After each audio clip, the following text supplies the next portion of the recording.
councillors. We're now 6 o'clock, by some of the clocks anyway. So I think we'll make a start. Welcome to this meeting of council. Start with apologies. Oh, sorry, presentation first. Sorry. Sorry, we've got the presentation first. And Karen, I think you're going to introduce Jane Foley. Thank you, Chair. I'd like to introduce members to Jane Foley. Jane is a data protection consultant who's been helping us out with improving our data protection arrangements. The current position with data protection is that back in 2014 an internal audit review took place and it identified some shortcomings in our arrangements. This was reported to the Governance and Resources Committee. Since that time, the corporate leadership team decided that it would be best to get an independent opinion, so we engaged KPMG consultants to undertake a health check of our arrangements.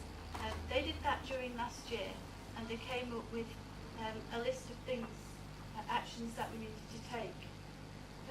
They included that we needed to direct more resource into data protection, and recommended that we should appoint an information governance officer and a data protection consultant to help us improve our arrangements, and hence we recruited Jane. So we reported back to the Governance and Resources Committee, I think it was in January, and they gave us a clear mandate to improve our arrangements and proceed with those recruitment and procurement. The position we're now in is that we've got Jane in place till the end of June, after which we're going to recruit another consultant, and we're currently trying to recruit an information governance officer. So I'll pass you over to Jane now to take you through the next slides. Thank you.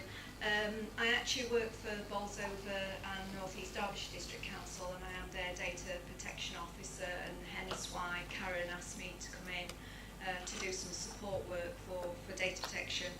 I just wanted to do a few slides just to say what the council is up against at the moment in terms of data protection, but what's also coming in the future that members need to be aware of.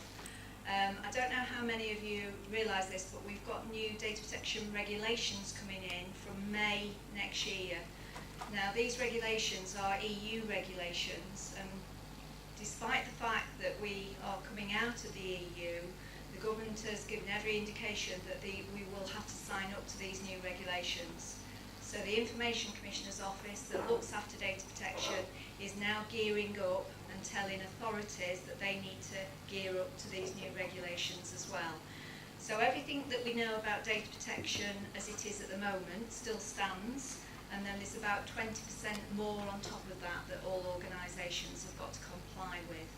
So what I've been doing at the moment is just trying to embed some of the current data protection with a view then of how you're going to actually deal with the new regulations when they come on board next year.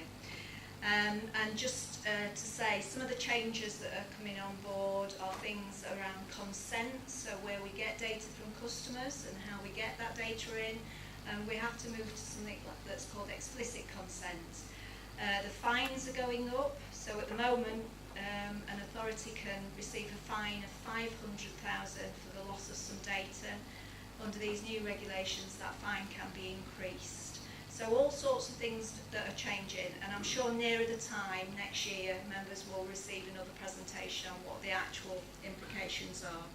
But I just wanted to tell you what we've been doing in the last 3 months to make sure that the authority is compliant.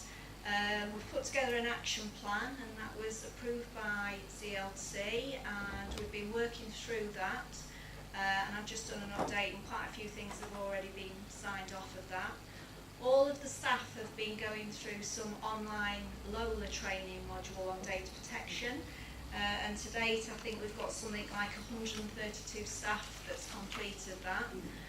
And again, that's one of the things that's required for the Information Commissioner's Office to prove that you have delivered training. We've also got existing guidance for data protection that was already there, but what we've done is we've gone back, updated that, added new things in, just to make it sure that it meets the legislation.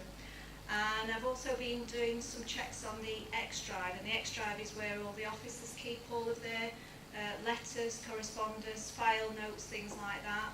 And we've been checking that those files are properly locked down and only the people that need access to those files have access.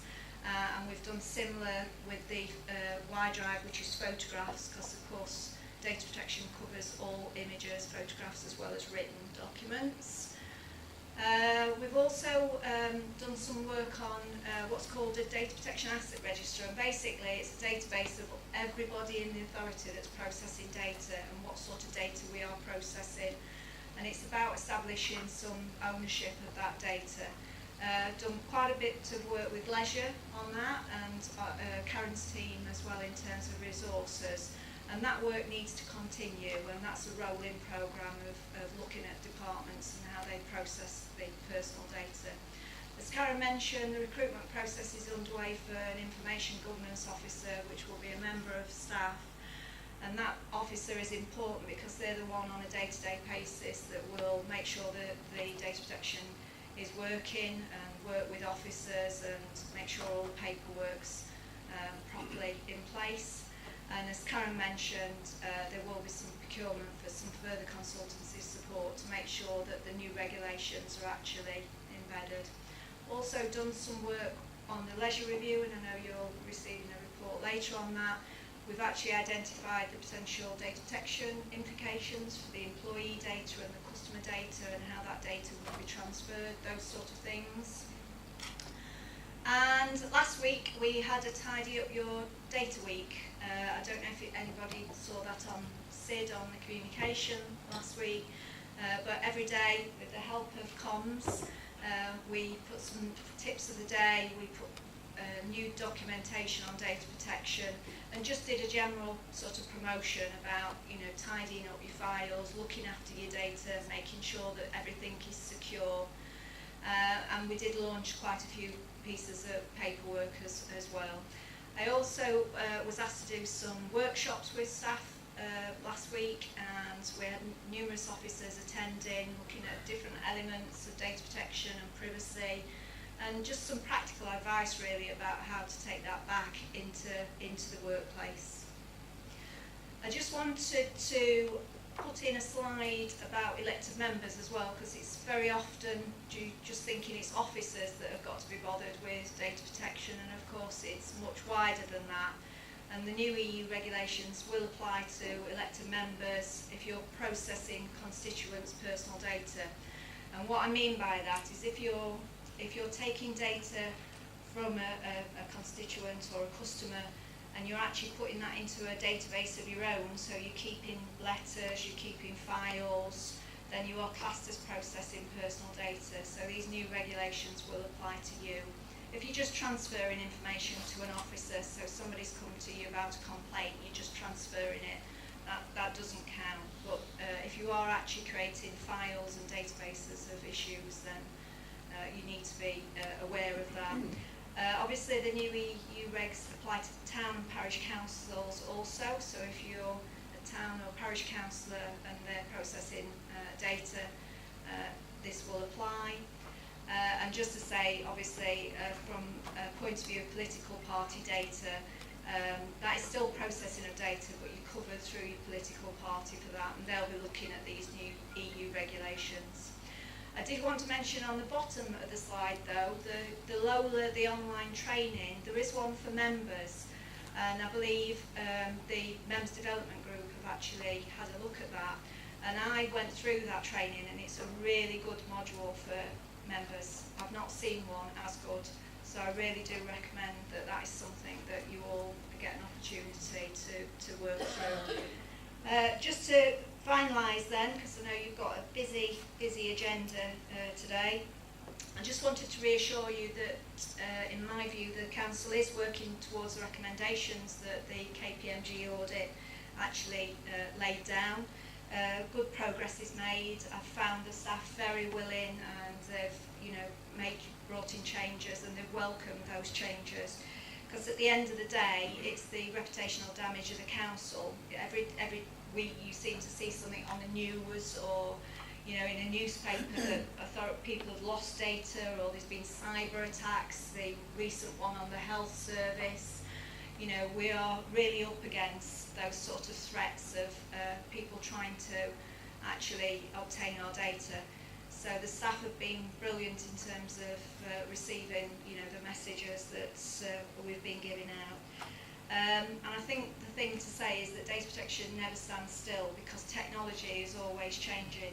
So the more technology that you put on the website, the greater the data protection risks. The more technology we use in our daily lives, we've got to consider how that might impact on data protection.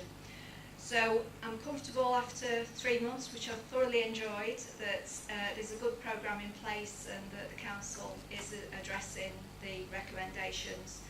I think in terms of the new EU regs, you're in the same place as everybody else, because clearly all other authorities have got to do work on this, and the Information Commissioner's Office is still at the moment writing guidance.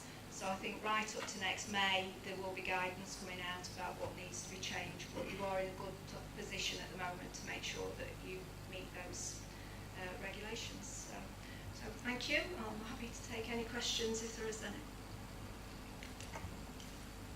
Before we take any questions, I just wanted to obviously draw your attention to the fact that we're on film and being live streamed to YouTube. So, Councillor Mike Radcliffe. Thank you, Chair.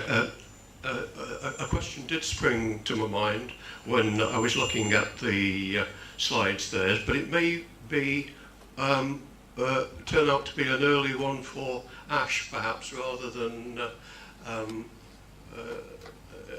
you. But thank you very much for your presentation, because I did find it extremely informative. My question is, are there any issues or indeed ramifications of what we just heard in relation to data protection for the information that we hold on service users in respect of the leisure services outsourcing that we're about to embark? Because there is a great deal of information on the people that use these leisure centres of ours that we hold. Yeah, I'll take that, Chair. Yes, yes, there are. And what I've done, I've met with the leisure staff, and they've explained to me what's happening through the process. And what I've done is I've done them an action plan of the types of data that they need to consider in terms of the transfer, and then what sort of the risks are and how to try and mitigate against those risks. So they have got an action plan. There may be things that we've missed, but we did capture in perhaps a good sort of hour and a half, 2 hour session, quite a lot of things. There must be at least 20 things on there. So yeah, we have done that. So. Any other questions? No? Jane, can I thank you very much for that. That's very, very useful. Thank you. And I understand you're going to step away now, so whilst you've got the chance. Thank you. Thank you very much. Okay. Apologies? Yes, Chair, we've received apologies from councillors Bauer, Bright, Fitzherbert, Flitter, Froggatt and Millward. Thank you very much. I also just wanted to mention that Councillor Millward is currently in hospital, and we want to sort of send him good wishes from all of us. I hope there's agreement on that. Thank you. Thank you very much. Okay, moving on. Public participation. We haven't got anyone that's down to speak. Approval of the minutes of previous meetings. Thank you. Seconder? Thank you.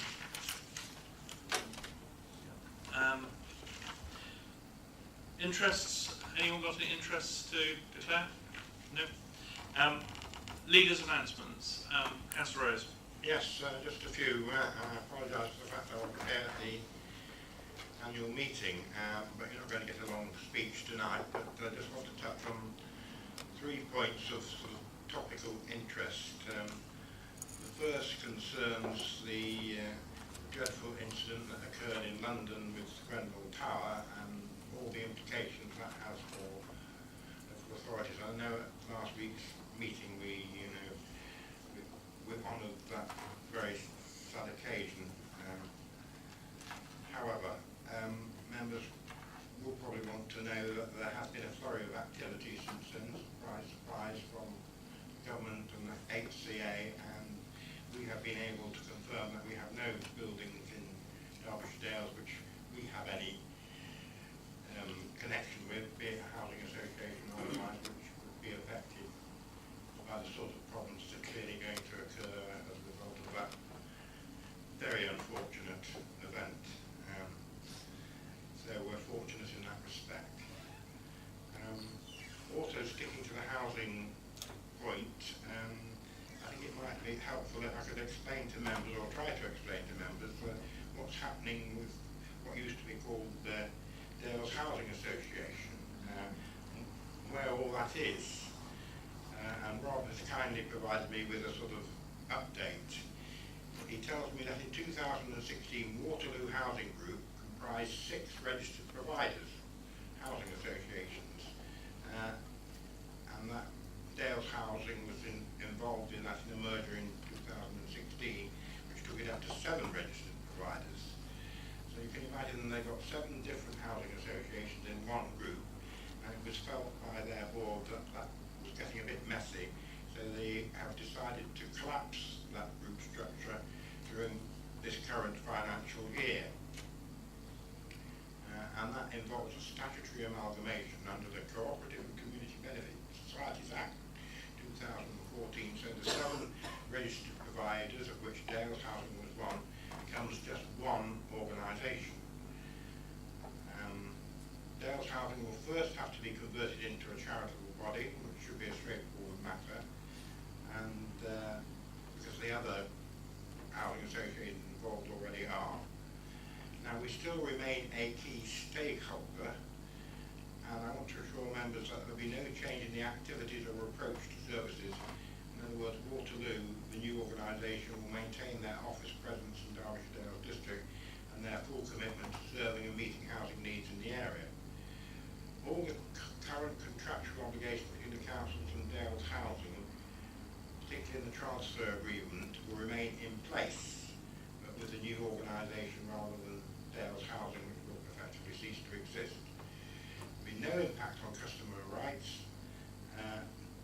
It includes preserved rights of ex-council tenants, and they will consult customers on the strategy. Basically, Chairman, that will be the new arrangement, and obviously we'll learn more as the year progresses. Councillor Mike Ratcliffe asked me whether I could update members on what was happening on devolution or revolution or convolution, or whatever I used to call it.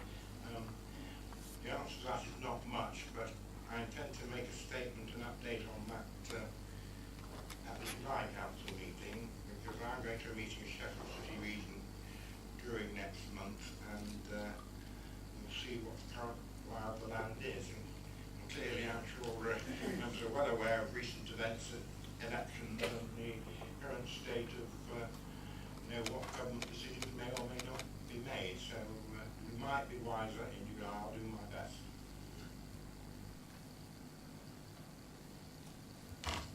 Thank you very much, Councillor Rose. Chairman's announcements. You have in front of you a piece of paper detailing the Chairman's activities. I hope you're happy to take that as and note those. Item 7, committees to receive the non-exempt minutes of the committee shown below. Proposer? Thank you.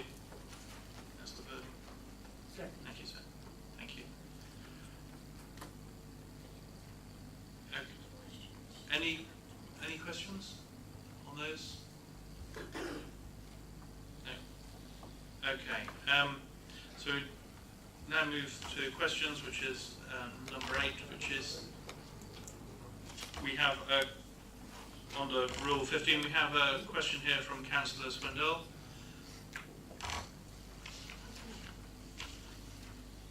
I did ask Councillor Swindell as he came into the meeting what his supplementary was going to be. He said, well, I'm not going to tell you. I said, well, that's probably just as well because I enjoy the anticipation. However, we'll wait and see with bated breath. I'm grateful to Ash for the research he's done in this and the work that has been clearly carried out by the Council on this important matter. The Environmental Protection Act 1990 requires anyone dealing with waste to keep it safe, make sure it's dealt with responsibly, and taken away by businesses authorised to take it. So I think we all know that holiday lets and cottages fall into 2 types. Some remain a sort of residential type and others are businesses. And I suspect the question is directed at those holiday cottages which are paying business rates and therefore are not entitled to have their dustbins taken away as part of the refuse collection service but are trade waste and therefore they have to deal with it themselves. So at the end of 2016 the waste and recycling team sent letters to all holiday lets and cottages and advised them to use a trade waste service and requested a copy of their waste duty of care. The majority responded either with a copy of their waste duty of care or the request to join the District Council of Trade Waste Service. They don't have to join our service, they can use private contractors, of course. You can imagine, Councillor Swindell, that the advice was not popular with a number of holiday let owners, and there are still some who are not complying with the request. We're aware of those who did not reply, and we are continuing to deal with those matters on non-compliance and complaint. At the end of the day, there will probably come a point where we may have to consider prosecution, but up to now it's been education and persuasion by our officers, and hopefully the offenders who are still offending will get the message, but there'll have to be a sting in the tail at some stage. Councillor, you got a supplementary? Yeah, thank you, Chair. Just a comment as well, Chair, and then I'll go on to my question.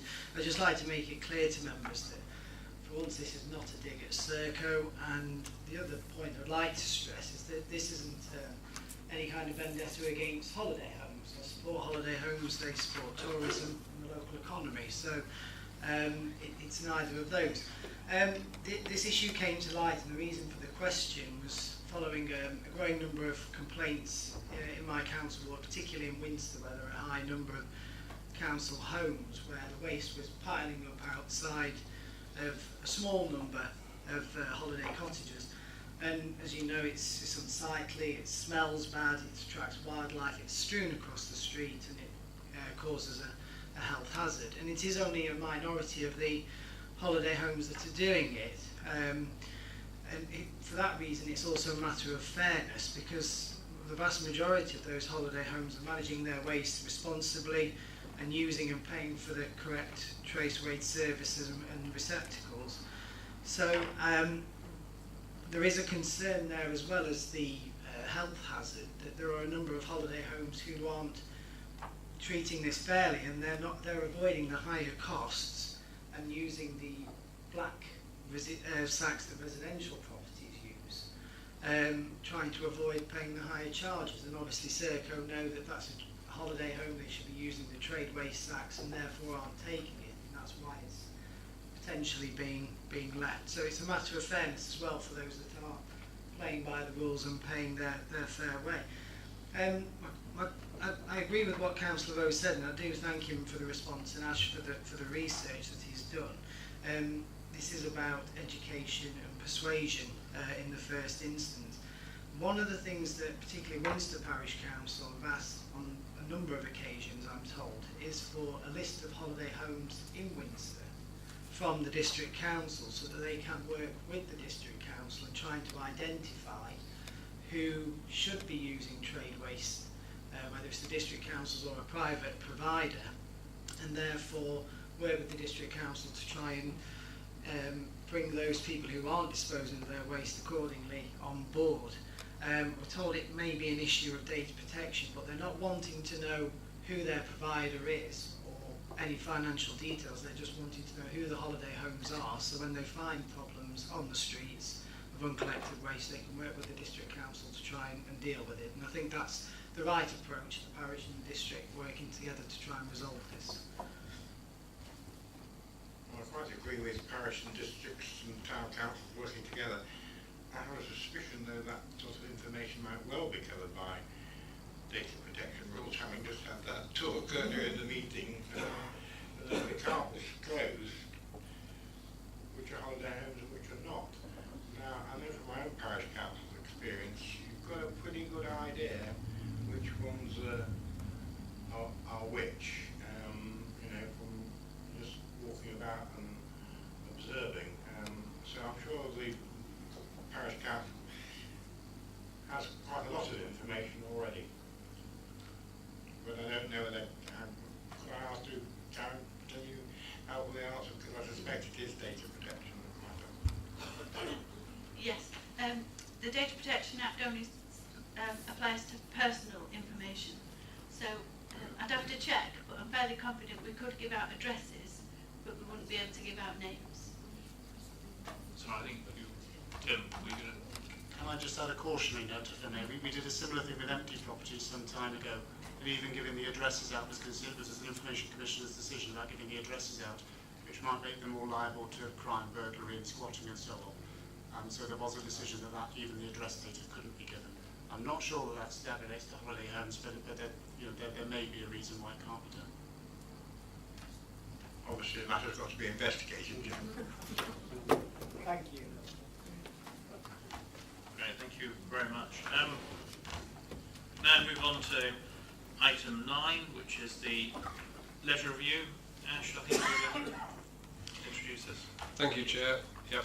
The report seeks Council's approval for the specification to outsource the management of the leisure services based on the heads of terms which are set out in this report. I'm sure members are quite familiar with much of the detail in here. Sorry, that's page 88 for those who are rummaging around on their iPads. Okay. Continue. Sorry, Ash.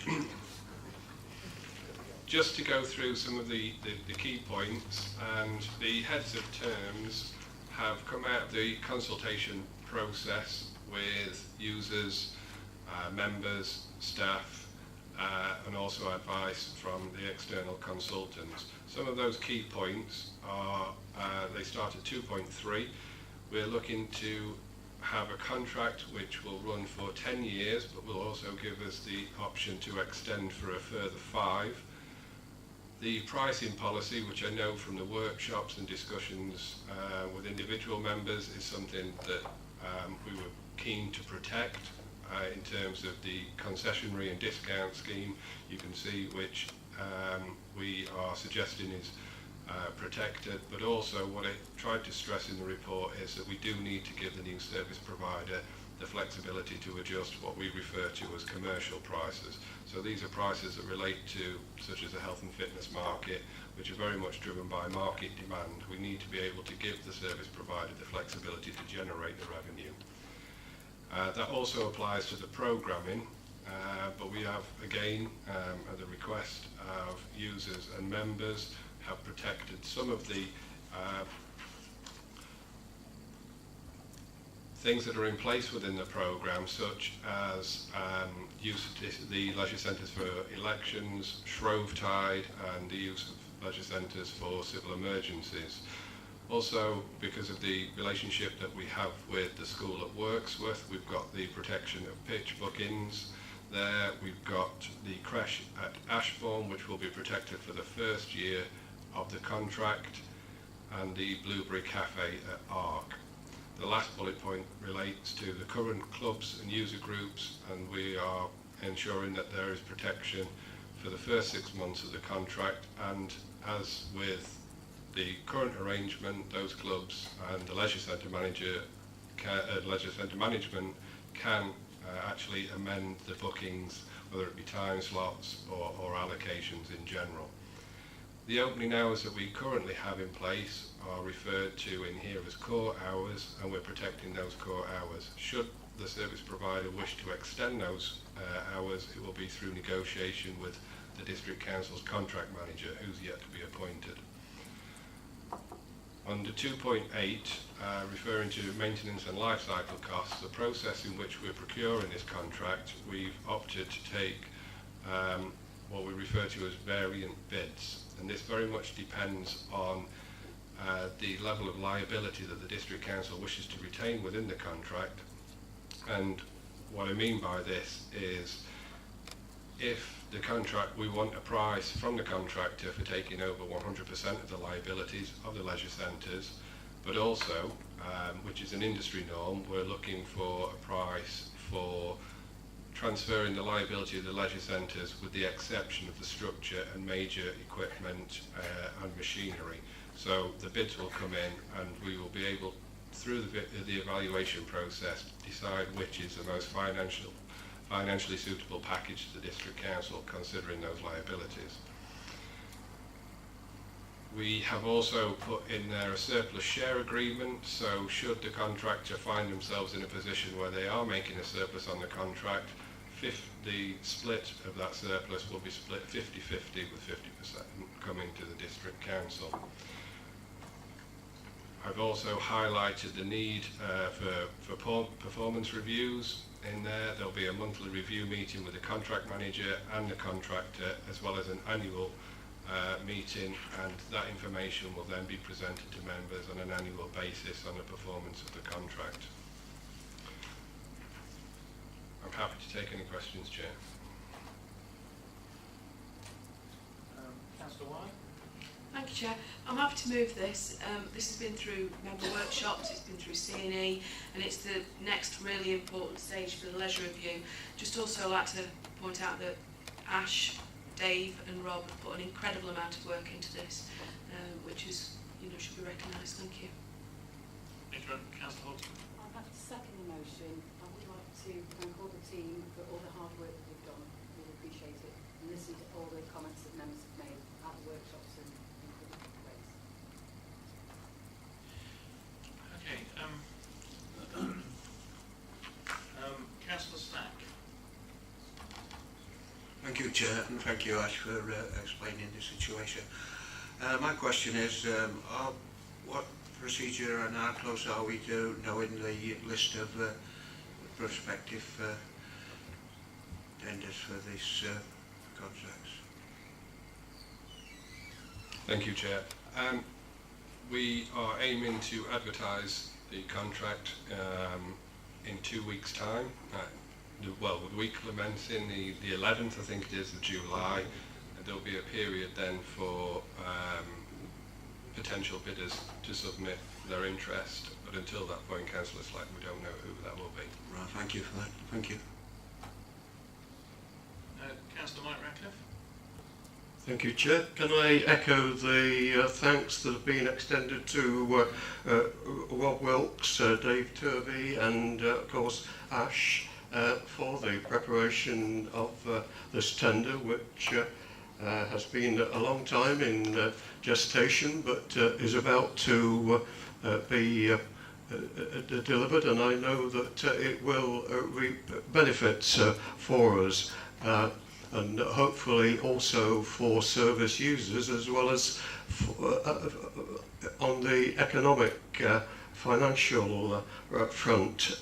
Can I offer thanks too from all those at Worksworth who have had long discussions with you over this period, particularly about the partnership of the school, the foundation governors and the use of the pictures, etc., and also about being able to push forward something that sought to reap the benefits of Wirksworth's particular characteristics in having that sort of geographic hub in its relationship to the school and the health centre.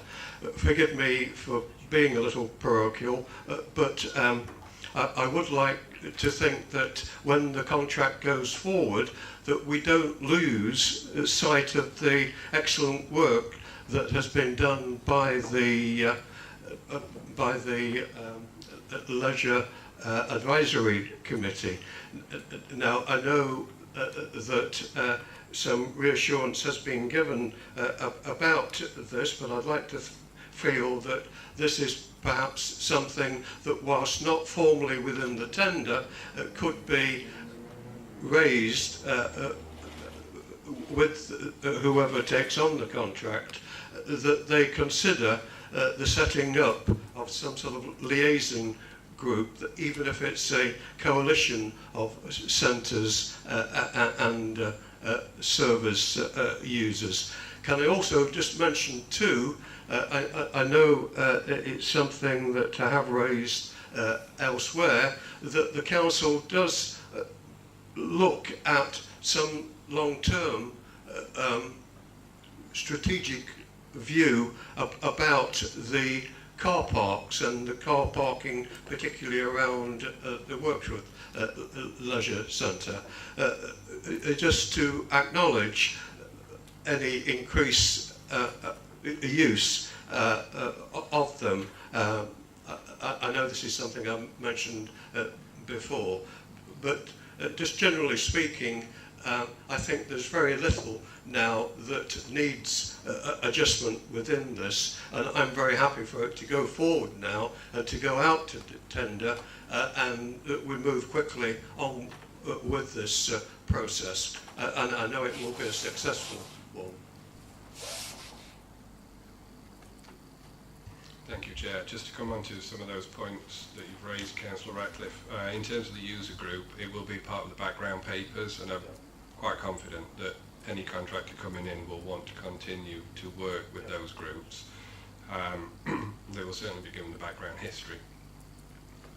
The car park situation, it is not an easy nut to crack, as we know. It is used by the leisure centre, the swimming pool, the health centre, and on occasions the schools.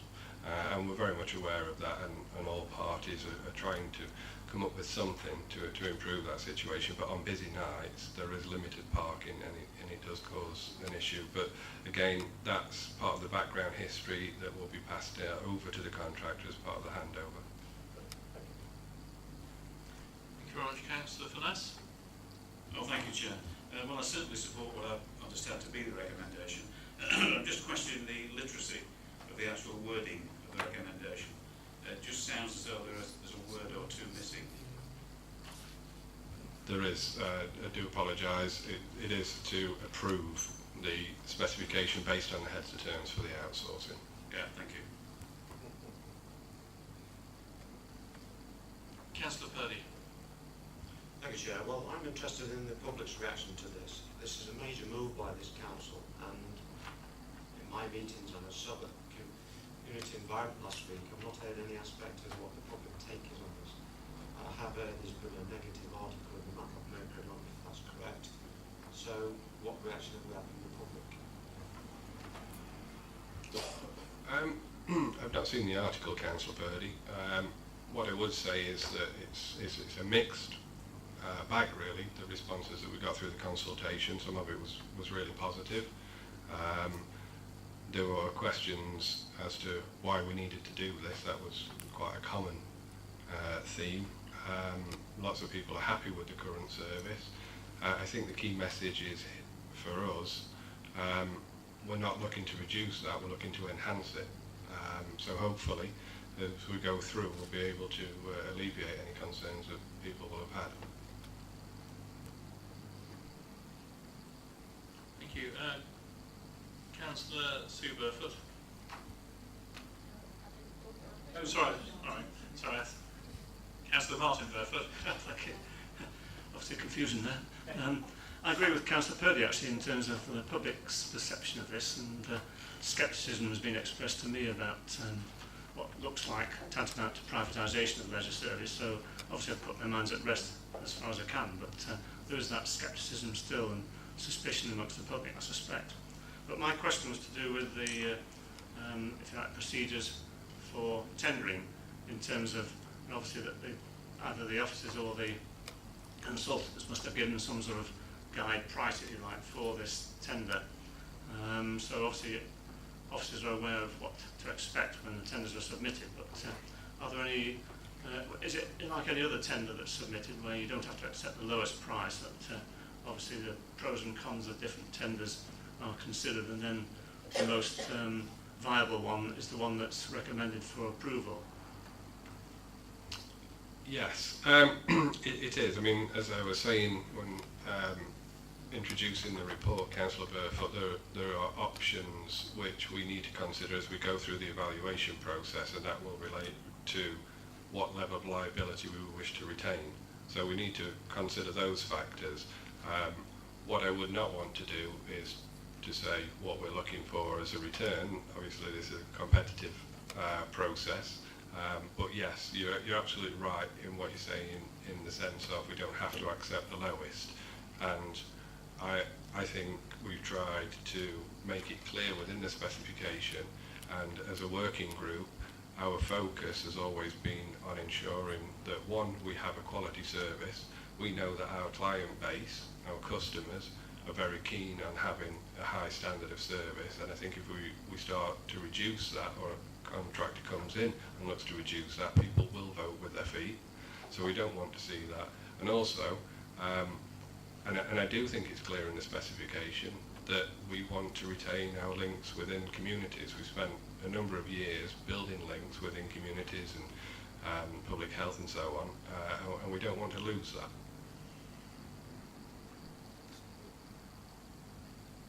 Councillor Aaron Ratcliffe. Thank you, Chair. I concur and won't repeat the things that my colleague has said, and the Labour group have certainly gone down this line. Otherwise, we wouldn't be in a position where Worksworth would have been included. To make that quite clear, the outsourcing of things, I have a real great problem with. But I do think, and agree with my colleague, the way in which the council officers and the leadership have worked to be inclusive of that. So we have to give up some things. But we are a rural area, and there are difficulties with agreements. I sat here at this council when Dales Housing was going out to source to our very own first housing association. And I'm not going to be too contentious, but as I sat with listening to the update by the leader of the council, the experience of some of my constituency of what is happening and what is being lost by Dales Housing is considerable. And I'm so sorry.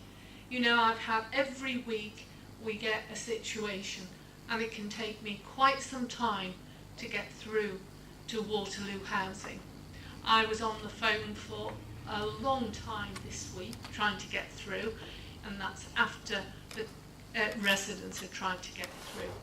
So while we have officers that are monthly monitoring the situation, I want to think that through the 10-year contract or the 15-year contract with extension, we still have that available, because we've lost everything as far as I can see. Perhaps not, perhaps a stakeholder that is said, but I don't think that voice gets heard. I don't think it does. So I do wish this well. It is the only option that we can take forward.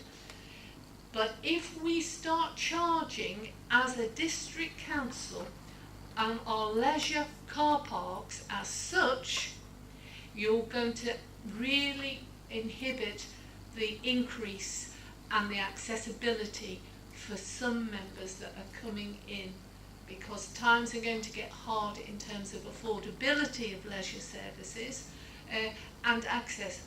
I'm not talking about those that live nearby, I'm talking about the hubs that we create for our market towns. And it's really important because there's not always those leisure services available in the villages, etc. So I am concerned about that. So transport and allowing that accessibility of people to come in their own cars, even,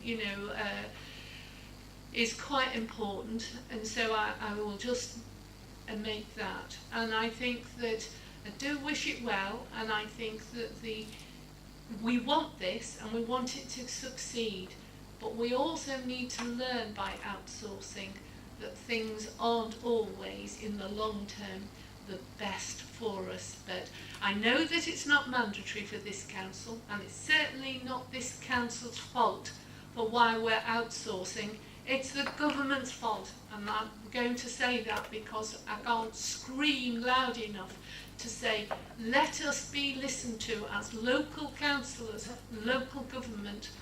It is not what we expect, and it has been really difficult being the ones that have to lead and accountable for so much stuff, and yet we're the ones that have been penalised by central government for years.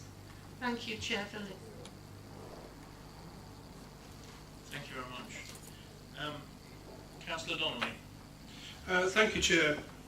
Well, I'd like to congratulate Ashley and his team on the report. I think it's been an excellent report.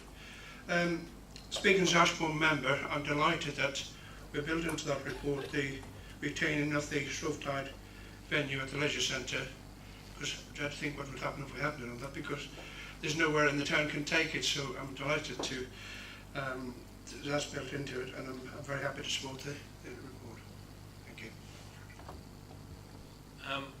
The motion's been moved and seconded. There's no more questions. Can we move to a vote in support of the recommendation?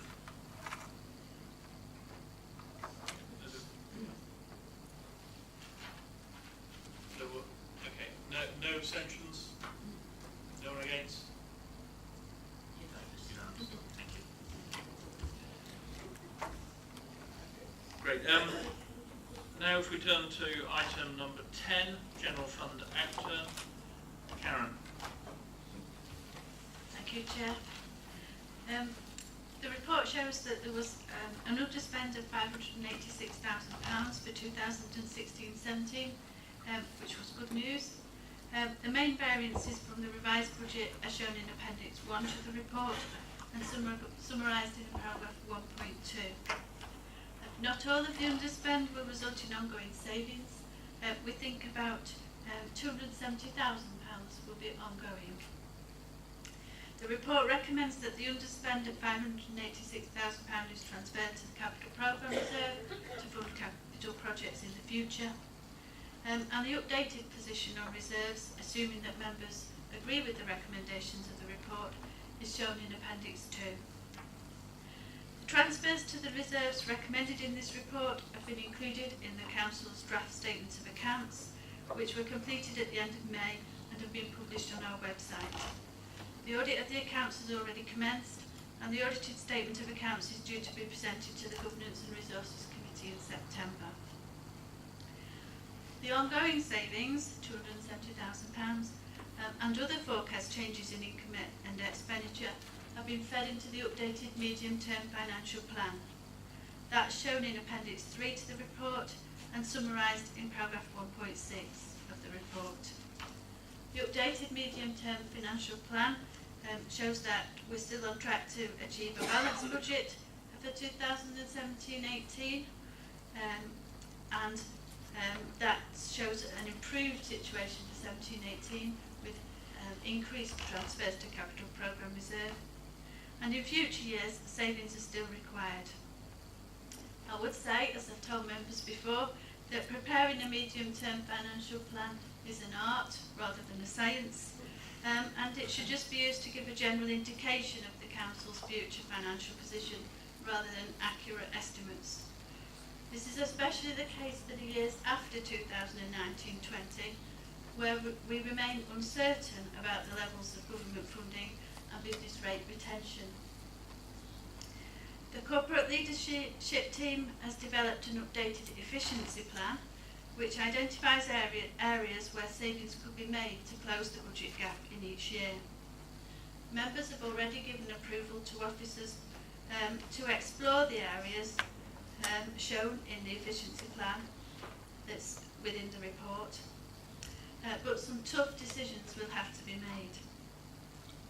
If the assumptions in the medium-term plan turn out to be accurate and the savings proposed in the efficiency plan can be delivered, the Council should be able to set a balanced budget over the medium term, as well as contributing £150,000 a year towards funding the capital programme, and shouldn't therefore need to look at any other areas for savings in the revenue budget over the next few years. Thank you, Chair. Thank you. Could I go to Councillor Rose? Well, Chairman, I think by any standards, Karen's report is good news, and I was amused to hear her little joke about it being an art. But seriously, I think the report she's put together with her team is more than just an art. It is in fact a very helpful indication of how much progress we have made, and all credit to the officers and members for the decisions they've had to take. And I think we all know there are some tough decisions to be made in the future, some of which are hinted at the efficiency plan, but we have to look at every angle and decide on their merits when the time comes. And whatever our views about the rights and wrongs of financial deficits nationally and all the rest of it, we have to abide by the rules as imposed from above, and I think we've always been a council that does its best to try and address those issues and maintain services as best we can. So it's in that sort of context I commend the report, and I'm happy to move the 4 recommendations there. But as a surprise, Chairman, and I want to add another one, which will be number 3 in the list, and so I will circulate the actual additional wording. But the third item, moving to be added into the recommendations before you, is that members approve the following expenditure from the General Reserve in 2017-18. A, that the sum of £10,000 to fund the request by Matlock Community Vision to facilitate the feasibility study they've requested. They did ask if it would require money. We said we'd have to look at it and discuss it with partners. Quite apparent that unless the District Council produce this money, it isn't going to make any progress. So as a credit to the hard work that they have put in to the scheme, all on a voluntary basis, I think it's only right and proper from in effect surplus, but I know it's worded in the way it has, we're able to accede to that request, and I hope members will support that. And the other item concerns the infamous or famous, or however you want to put it, Ashbourne bypass. This council has been accused of being against the concept of Ashbourne bypass, and that we have taken steps that might prevent it. On the contrary, I think we've been very, very clear that we support it, and I want to demonstrate that support to the County Council and to encourage them to put their money where their mouth is, in every sense of the word, by putting £10,000 on one side to offer to the County Council on the basis that they do carry out a feasibility study. They're not just giving the money, they've actually got to do something for a feasibility study or other commissioning work for that bypass route. Now, this is not a new thing. I don't know if any members can remember, Councillor Flitter might, if he was here, that many years ago we put some money into on one side to help commission a feasibility study for the Ashbourne bypass, about 25 or 30 years ago. That money remained in a pot for about 10 years, and then when it became quite apparent it would never happen at that stage, clearly it came out again. But I want show to the people of Ashbourne and to the County Council that, you know, we are supportive of this and we are prepared to put on a well it. Now, you know, members might detect that there are greater issues at play here, but I think, you know, it's good to encourage the County Council to take this step, and I hope members will support it. But in summary, Mr. Chairman, I think Karen's report is helpful and good, but I do think it's good to be able to do these two things, which I think is important statements from the District Council, both to the efforts in Matlock and the efforts in Ashbourne. Thank you very much, Councillor Rose. Councillor Stevens? Thank you. I'd like to second the recommendations. Thanks to Karen and all the staff for all the hard work they've put into producing these savings, because without their effort we wouldn't need it, and it's nice to have something positive. Although I know we must not get carried away with it, we never know what's round the corner and there's always the unforeseen there. But at least we do have something positive at the moment. With regard to the two additional items, I'm happy to support those. With regard to the Matlock Community Vision, I'd like to go back and refer to Mr Wilson and Mr Hayes, who I joined at a meeting at the Imperial Rooms. It seems a long time ago now, Mr Wilson, and there were a lot of very enthusiastic organisations all wanting to do their own thing, and at that meeting we persuaded them to come together as a joint committee to work together and to work with the council to see what the possibilities were for Bakewell Road. I'm not a member of that committee, but I do acknowledge all the hard work that they've put in down there those years, and I'm pleased to support them having the 10,000 to facilitate the feasibility study, so that hopefully this can move on another stage. It may not bring the outcome, the finalising of it, but at least it allows them to continue to look what is possible.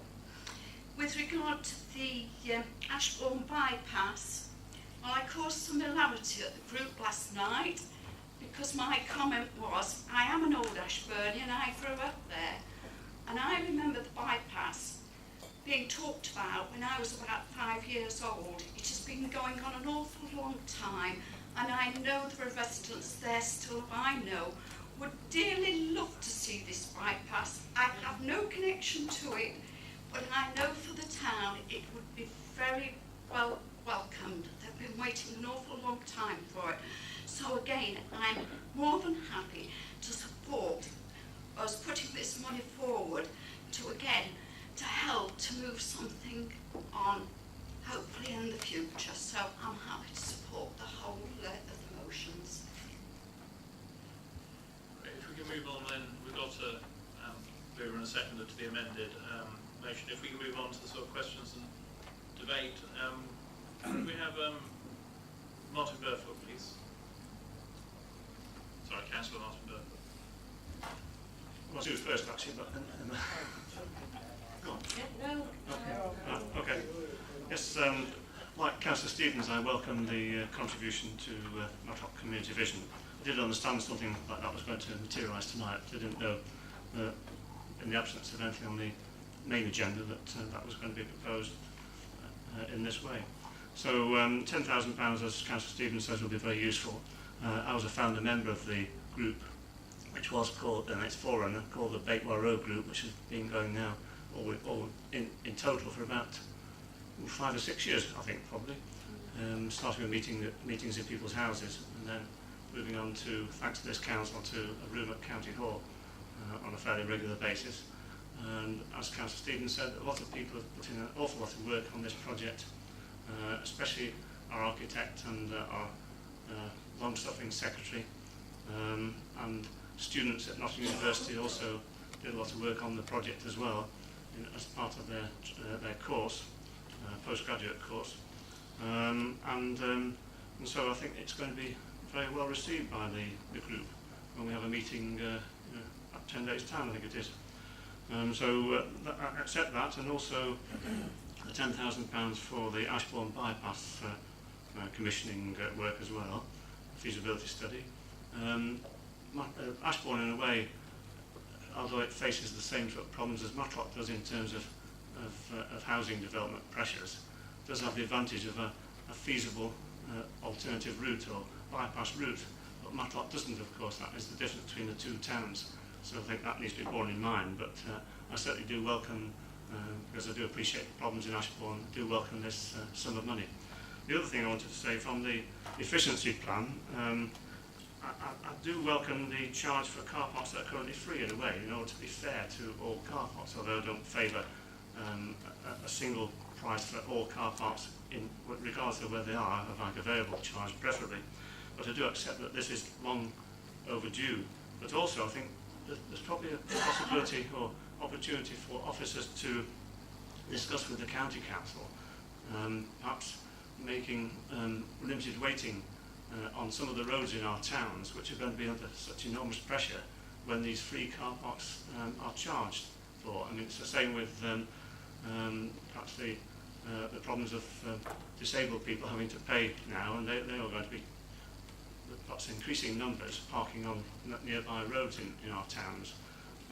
And of course the problem with no waiting restrictions on some of the roads in our towns is that people do park there, people who work in the towns park there all day. So I suspect when some of these car parks, these fairly sizable car parks, become free, or in charge rather than free, people who work in the town will probably be forced to park, or they'll consider themselves forced to park in neighbouring roads, either causing problems for residents or causing problems for the people who prefer to visit for a couple of hours rather than all day. And that would free up space for people who want to shop in the towns, which would be an advantage, I think, in terms of trade. Thank you. Thank you. Councillor Mike Ratcliffe. Thank you, Chair. I'll ask a couple of questions to Karen, if I may, and I hope you don't find them too naive, as it were. I'm not particularly good on figures, so in a way that they're a bit some of them are a bit general. I note particularly your comment in paragraph 1.7 about the fact that local authorities, like our own, will have to take on additional responsibilities in the future to make us fiscally neutral, which is, of course, another way of saying that we're not going to, or the government is going to withdraw all its revenue support from us. I wondered whether you feel that Derbyshire Dales is in a position to be able to move forward to this, even given the fact that 100% business rates are being offered. I mean, for example, if this were the situation tomorrow, would we in fact have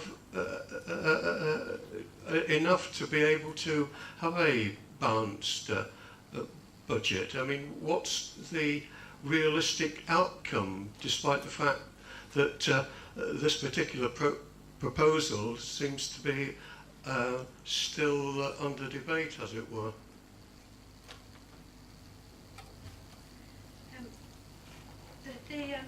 The government intend that these changes are fiscally neutral. So what the proposals were involved the government giving the 50% of rates that currently goes back to them, giving that instead to local authorities.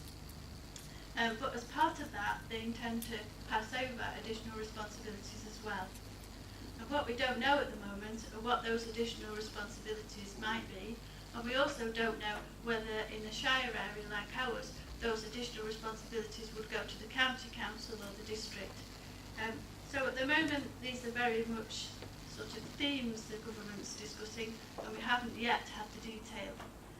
We were due to have pilot authorities being set up during this year.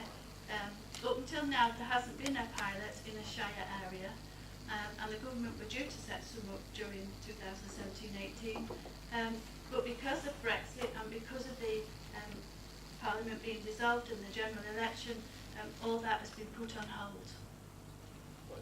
Second question, again, is perhaps a little general, but I'm really pleased, of course, that we are making savings, even if some come about through underspends, as it were, which weren't necessarily seen at the time that the budgets were set. And I think it's absolutely vital and welcome that we are investing 600,000 into the business rates fluctuations reserve, because again, you know, this is all bound up with what I've just been asking about, that we have to have some support mechanism, because we don't quite know, a bit like Brexit itself, exactly what the future is going to hold if this proposal on business rates, etc., comes to pass. But I want to ask you a question about Part A, which is the transfer of £586 to the Capital Programme Reserve. Now, I know that it's always good to have some sort of contingency funding, but the question does cross your mind in these particular financial circumstances that we're all in, about whether or not we are so sure that our frontline services are doing so well that they don't need extra funding. You know, this question of whether you should be putting money into reserves or actually making use of it is always one that's present. And there is a small example that I could perhaps give you. In, I think it was Appendix 1, there was a note that we made a cost saving of about 94,000 on staff recruitment. You know, great, you know, but given the fact that staff and resources are under so much pressure, you might ask the question, well, you know, could not some of that be used in order to make, again, our services so much more resilient from the point of view of the council's department workings? I think the crucial point here is the distinction between ongoing expenditure and one-off savings. So the savings that we made in 2016-17, there were £586,000, but what we've done, if you look in Appendix 1, we've gone through each source of saving to identify whether that element is likely to be ongoing or not. So in the area that you quoted, employees, yes, we had an underspending of £94,000 in 2016-17, but that was generally because posts were vacant and there was a delay in filling them, and we made a saving. When we project forward to 2017 and future years, we anticipate at this stage that most posts will be filled for the whole years. So we don't expect that saving to continue. There are other savings, such as, for example, on leisure centre fees and charges, we got extra income, and what we've done on that one is say roughly half of that income we expect we'll get in future years. So that does have an ongoing effect. And what we've done when we designed the medium-term financial plan is we've brought in the ongoing savings. So in effect that has released money that could help us to go towards our corporate savings target. Councillor Scoop-Burfoot. Thank you, Chair. Well, I am a member of MCV together with Martin and Anne Elliott, and I am absolutely delighted with this recommendation for £10,000 to the MCV. I won't repeat what Martin said. He managed to get in before me, but there you go. I do think it's a vote of confidence actually in the work that the MCV do, particularly the lead members, the architect, the secretary. There's a few of them who do an absolutely enormous amount of work.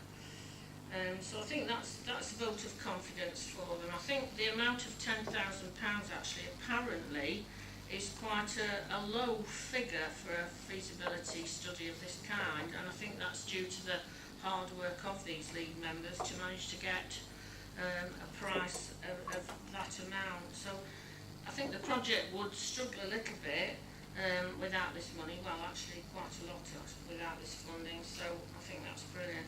Well, I've got, flipping thing's gone off again, sorry, I keep forgetting to press this. While I've got the ear of officers, I wonder whether I could just make a point on page 16 about the Marks and Spencer's car park in Matlock. There was a letter in the Mercury last week where a lady was sort of complaining that Marks and Spencer's would be losing trade because the council didn't give her a refund when she did a shopping there. She's obviously got that wrong. But I just wonder whether it might be an idea to try again with Marks and Spencer's and see whether they would actually give a concession to people shopping. Might be worth a try.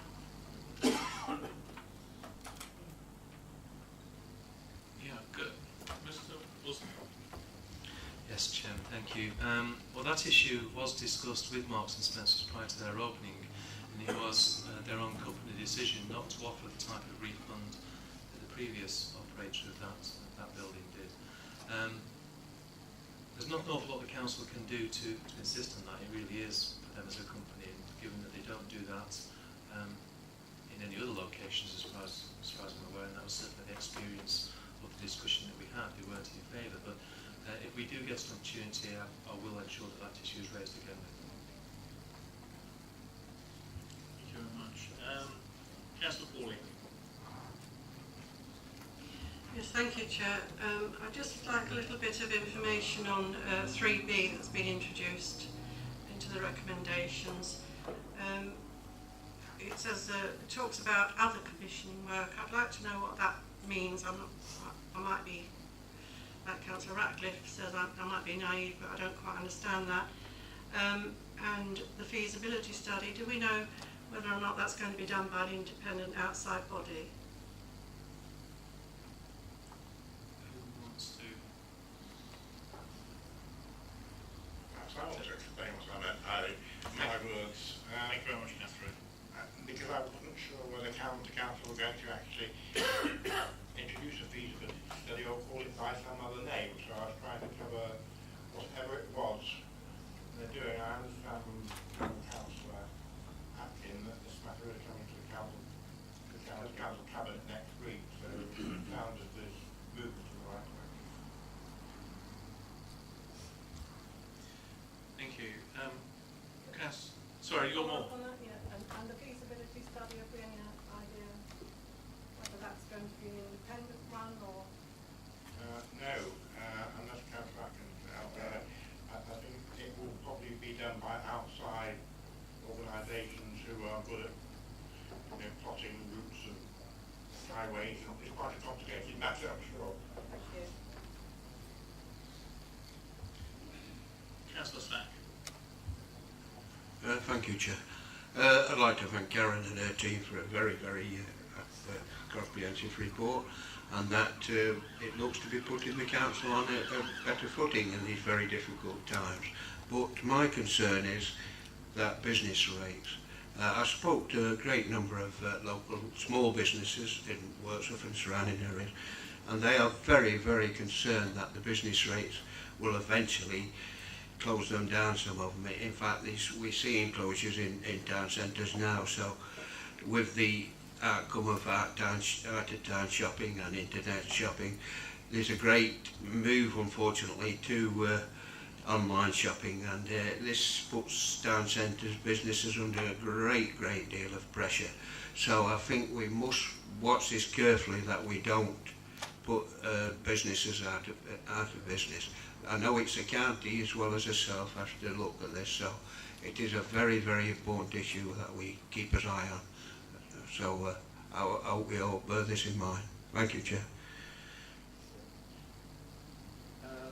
Councillor Finesse? Yeah, thank you, Chair. I fully support these recommendations, and it's very pleasing to see that we've managed to make these enormous savings, which are going to be very useful. I'm just questioning item 3B, which Councillor Rose has introduced. And he did say that we offered £10,000 about 30 years ago, I think he said, but that was never taken up. Well, I mean, £10,000 now will buy much less than it would 30 years ago. So I'm just wondering how this would relate to the cost of this feasibility study. Has anybody got any idea what it might cost county, and whether they might come back to us and say, we'll do it, but you'll have to put up a lot more?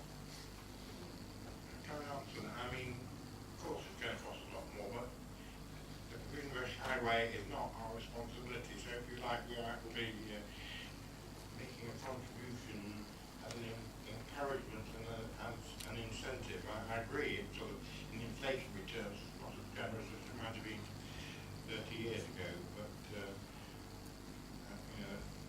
the idea is to demonstrate that we support it. And I think £10,000 is enough to demonstrate that we are supporting it. Yeah, thank you. That's a good answer. Thank you very much. But has anybody an idea what it might cost, this feasibility study? I'm directing this at officers. Well, Chairman, if I may, certainly in terms of feasibility studies of this strategic nature, I can relate to the Ashbourne Traffic and Transportation study which we prepared as part of the local plan exercise. And I think for something such as this, you would probably be looking in the region of £50,000. I don't think we would get much change out of that, so. Thank you very much. I think we've exhausted the list of questions in front of me. We've got an amended recommendation motion in front of which has been proposed and seconded. Can we move to the vote? All those in favour? Unanimous. Great. Now, move on to number 11, capital programme. Karen? Thank you, Chair. In this report, we're asking members to note the outturn of the 2016-17 capital expenditure and to approve revised capital programme for 2017-18 to 2021-22, as shown in Appendix 1 to the report. 11 new projects have been put forward for inclusion in this capital programme, all of which have been approved by the Community and Environment Committee. The new projects are shown in section 1.2 of the report. There was an underspending of £1.3 million in 2016-17 against the revised programme that was approved in March. This mainly reflects slippage of incomplete schemes into the new financial year. Details are given in paragraph 1.3.3 of the report. The programme for 2017-18 to 2021-22 has been updated to reflect the slippage from 2016-17 and to reflect the new bids. I'd like to draw members' attention also to Appendix 2, which shows potential future liabilities that have not yet been included in the capital programme. These total £587,500, but this doesn't include the potential costs of a traveller site or works at Lovers Walk, Matlock Bath to stabilise rock faces and so on. Paragraph 1.6.2 of the report explains that when these potential future liabilities have been taken into account, the estimated balance of capital receipts and reserves will stand at approximately £2 million. This would be available to address the traveller site, works to the rock faces, any overspends on current schemes and any unforeseen schemes. While there are risks, which are set out in section 2 of the report, in my opinion, a fully funded capital programme of £9.5 million can be seen as healthy for a small district council. you. Councillor Catt. Thank you, Karen. Again, a comprehensive report as always, and a much healthier outlook than might have been predicted 2 or 3 years ago. This really does give us an opportunity to begin to look much more positively at our capital expenditure, and means we have much more flexibility going forward. I understand the reasons for the slippage, and that does not cause any concern because each of the years the capital programme is fully financed. We do have a lower balance in our capital account at the end of the period than at the beginning, but it is not going down at the rate that it was some time ago. It is a much, much healthier situation, so I will move the recommendations, Chair. Thank you. Councillor Finesse. Thank you, Chair. Yes, I'd like to second and certainly echo all Councillor Catt's what he said. It is a very encouraging report, and and it does bode well for the future. And thank you very much. Thank you. Councillor Mike Ratcliffe. Thank you, Chair. Yes, certainly I know that all of us will support this report and the recommendations contained there, because it certainly is encouraging. We are still doing things. It can't be denied.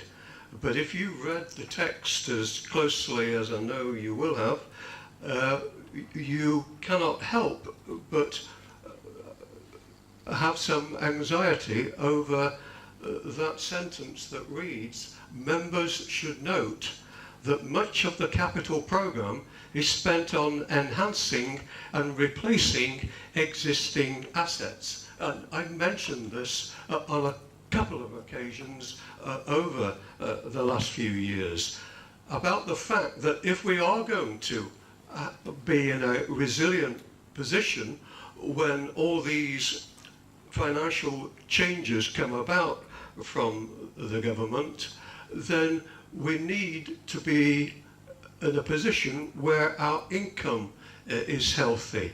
And to do that, we need to set about some form of economic regeneration. Now, we have a paper before us a little later in the agenda that will set out the steps to be taken to move towards that. But let's not, as it were, be too upbeat about this, because although, as I say, it is very, very pleasing that we still have the funds to be able to spend on projects, they are not projects that will necessarily bring about forms of additional finance. Can I just give, or rather ask, a much more straightforward question to Paul, Mr. Wilson, if I may? Could you just explain to me the second column on the table contained in 1.21, which are the new bids? Now, I have come across this before, these scores, but if you just, can you just clarify it? Presumably they are scores out of 100, whereas a score of 100 would mean that the project would inevitably, undoubtedly go forward, and then it's a decreasing scale from there. But those that have not been scored, are you suggesting or proposing that they will be subject to a later score and then a ranking appear? Chairman, if I can deal with the second point first. The ones that have not been scored are affordable housing schemes, and the reason they've not been scored is because they are funded primarily through capital receipts secured through Section 106, and given that Section 106 monies can only be used for the purpose for which they were obtained, then they don't require any external council funding because of that. In terms of the other schemes which have been scored, members will recall that these have been assessed against a series of factors. It includes health and safety, includes public impact. There's a whole series of different criteria which have been applied. And they are the scores based upon those criteria in order to aid members' considerations as to the overall impact on Dales communities. Thank you. I think we've exhausted all the questions, so we've got the recommendations moved and seconded. Can we move to a vote? All in favour? Unanimous. Thank you.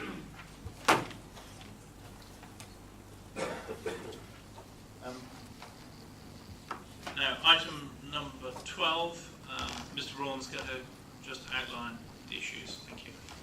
Thank you, Chair. This report relates to an ongoing planning appeal for a housing development in Derbyshire. Council has previously approved £20,000 worth of expenditure to defend the appeal. Since doing that, the appeal itself has been expanded to include a second application on the same site for a revised scheme. The dates have been moved by the planning inspectorate outside of our control, and we've had to appoint a second landscape consultant, which means that costs have gone up from those that were originally expected. Because of that, we're requesting a further £20,000 to fight the appeal. And that's the gist of the report. I'm happy to take any questions at all. Councillor Purdy? Well, I'm happy to move the report, Chairman, but first of all, a question to Tim, please. Why do we not make any budgetary provision? My recollection is that we usually approve about 2 or 3 or 4 of these appeals at council each year. We must expect some appeals in planning, so why don't we make any budget provision for them? Paul will correct me if I'm wrong, but I think that the purpose of this is to be completely transparent about the expenditure that we spend, that we have to control. We're not sure what appeals are going to come in during the year, and we don't make those provisions in the budgetary process.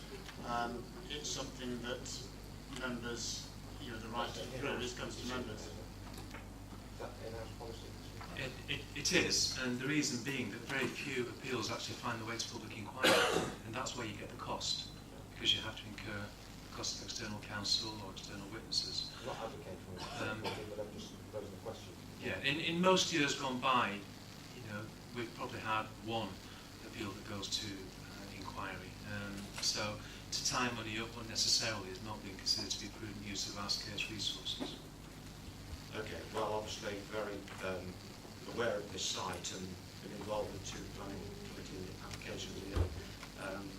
It is a very sensitive site, it's well worth protecting, and I just hope we are successful at appeals, so happy to support it. Councillor Catt. Thank you, Chair. I will second Councillor Purdy's move there, and say that all those who have been on either of the planning committee or the local plan advisory committee will be well aware of this site, and not only of its sensitivity but of the principles involved in determining which way the recommendation should have gone, either to approve or refuse the planning application, the first planning application and then the second application. I would also like to say that if the council is so minded to approve the recommendation, I'd like to thank the council very much on behalf of the residents of Doveridge.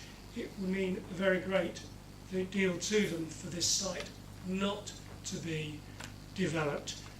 It is a sensitive one, and moreover it would add an enormous burden on top of the number of housing developments already approved within the village.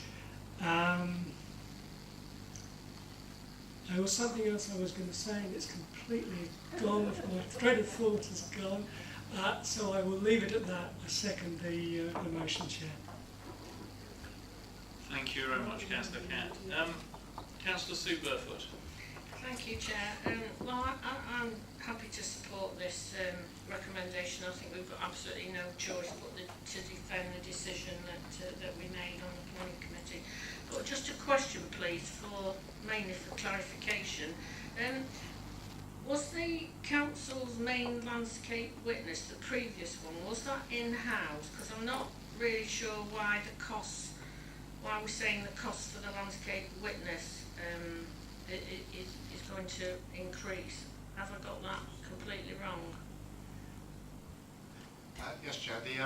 Our original landscape witness was lined up to defend on the dates that were originally agreed with the Planning Inspectorate. They changed those dates and it clashed with her speaking at a conference in Canada, which meant that she couldn't attend. So we had to go to a second consultant, who has proved to be very good as well. So if I could just come back, Chair, is the second witness, if you like, landscape witness, charging us a lot more? No, but we had already paid for work from the original landscape consultant. So we incurred 2 lots of expenditure. That information was still of use, but our consultant wasn't available to attend the inquiry. Councillor Mike Radcliffe? I think I'm getting a bit lost, Jay. You'll have to forgive me. This is the Babs Lane. Yeah, that's correct, yes. Babs Lane, Durbridge.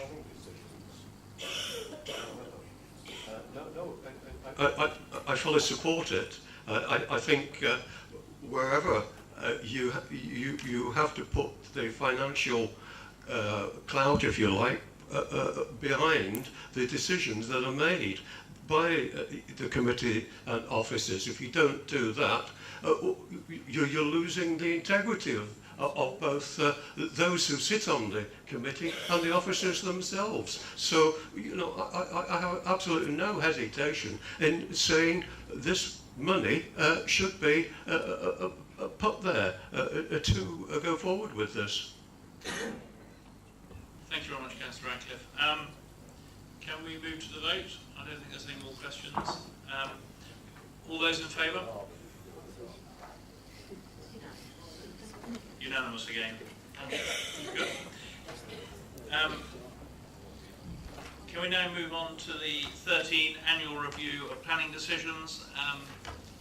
Tim Braun again. Thank you, Chair. After asking for money in the last report, this is a bit better news, really. This is the annual report that we started last year on the performance of the Planning Committee, which is intended to look at the business that the committee is considering and the nature of the decisions that it makes. The basic conclusion of the report is that the committee is working well, is working as it was intended when it was revised a couple of years back. It also concludes that the overwhelming majority of decisions are well-reasoned, well-founded and are defendable at appeal. We always think we've got a good case when we go to appeal. It confirms that the committee is concentrating more and more on major, complex pieces of planning work, and the committee members are to be commended, I think, on their work in debating those and thinking those through seriously. The volume of business remains high. There's still a lot of reports going to committee because the amount of work coming through the planning department is high. So there's plenty of work to go at. We've also, at the end of the report, had a look at geographical variations, which might be the one thing that members might want to look at in more detail. And the idea behind that was to look at the nature of planning applications that are called onto committee from different areas and see if there was any great variation, in particular to see if there were areas where there were huge amounts of work coming through that perhaps could have been considered by officers. I don't think we're saying that that's the case, but there is some degree of geographical variation and members may wish to consider that. I'm again happy to take any questions. Councillor Purdy?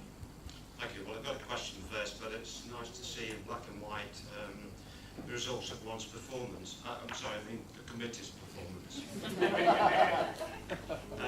So I commend the committee's work on this as chairman. And the question I've got to him is, how do we compare with other like planning authorities? So I think that we've got a good judge from the past 2 to 3 years. It would have been interesting for us to recall what happened before the floodgates opened some 2 years ago following the loss of the local plan, because as we all know, the applications came flooding in. And yes, it's been extremely busy since. So I'm sure Mr Bradbury is pleased that the incidence of the committee challenging officers' decisions has reduced somewhat. But yeah, it's a good report. It's nice to see and hear, thank you, that the committee is performing well. So I thank the committee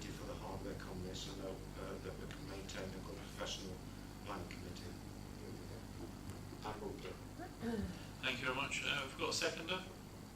I'll second that, yes. Thank you. Councillor Slack. That's great.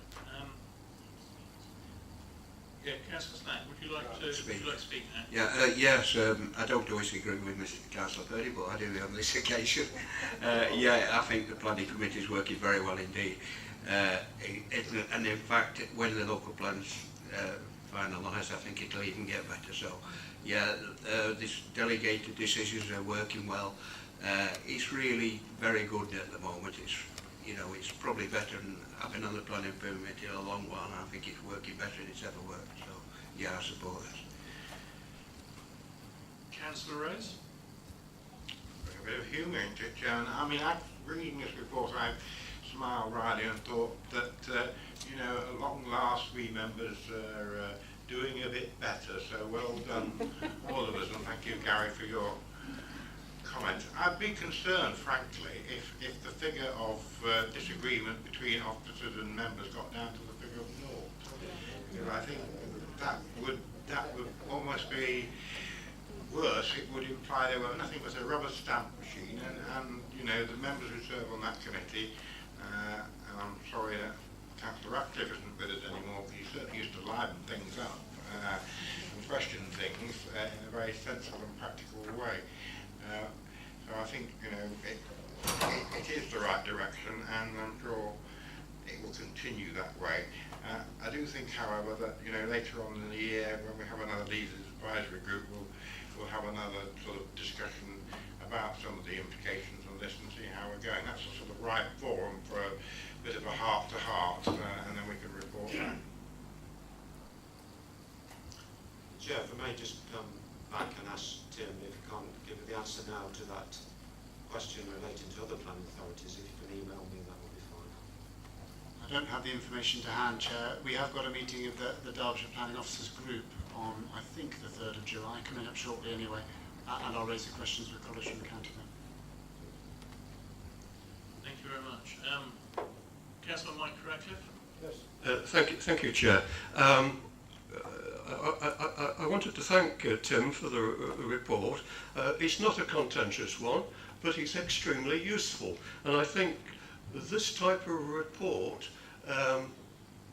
regularly presented, if it's not too much work for those who have to write it, I think is extremely good information for us to have and have fed back to us. I wanted to ask Paul, though, if I may, a question, because I'm very conscious about the demands that are placed upon the members of your planning department. And in a way, my question relates to something that I half suggested earlier, that perhaps we might consider using some of the reserve monies about investing back into resources to support departments like your own. Now, my question relates not to the numbers that are going through, whether they be major or minor applications, but is there any sense that some of the applications are of a more complex and demanding nature, so that officers' time is being eaten up, and that you know, extra resources would be useful? Well, Chairman, I'll answer one part of that, but I'll pass to Tim as Head of Service to deal with the other bits regarding the department generally. The one point I would make is that when members approved the development management review earlier in the year, which Tim and I led on, then the recommendations which fed into the action plan did result in this authority investing in the planning department. From memory, I think it was £76,000 a year additional cost was incurred, and that has been used in employing additional officers to cope with the additional demands. But Tim is far better placed than I to respond in detail to the current pressures faced by his department. Thanks, Chair. Thanks, Paul. Yes, the planning team are busy. The development management team are busy, as are many teams in the council. They are managing to cope with the workload. Officers have put in extra effort, put in extra time, and they take a great pride in their job. Development Management Review did identify additional resources, and we are beginning to use those. We've nearly finished the restructuring of the team, and we've also started the modernisation programme within the team. Members will be aware that we introduced a charged pre-application service from April, and that's not only going very well in terms of producing some revenue, it's also been a very good learning process in terms of improving processes, making better use of technology. It is in fact paperless from point of receipt. So that's helped as well. Officers have stepped up to the mark with that as well, and now we have a much more formal system for pre-application advice. We're actually getting advice out in a much more prompt manner. We're very, very pleased with that, and we're hoping to translate that learning into the rest of the processes of development management. So what I'm basically saying is the investment that you've already approved, the council's already approved, is already being used, will finally be completely used, and is helping. The team will remain busy, but they are coping with the work and doing very well, actually. Thank you. Councillor Sue Burford. Thank you, Chair. Well, it's certainly very interesting on the planning committee. There's never a dull moment, but I would actually like to set on record thanks to all the planning officers for all the help that I know that they give to all of us on the planning committee, and to Gary for the way that he conducts the meetings, so credit to him. You probably won't be surprised that I am going to bring up paragraph 2.14, where it suggests that it's likely that minor and other applications will be brought before the committee, that the parishes which are likely to bring the most are Matlock and Derbyshire Dales. Now, I'm not really quite sure what to make of that statement, because I'm not really very sure what Derbyshire Dales members and Matlock members are supposed to do about that. I can assure everyone that I certainly look at every single planning application and consider it carefully and on its merits, in the hope that I'm sure everyone would agree with me that every case is dealt with fairly, but seem to be treated fairly. It's not just major applications that have huge implications for people. Sometimes, you know, one application for a single dwelling can have major implications for other residents, and you know, we don't send things to committee lightly. We certainly think about it, and I hope that people realise that.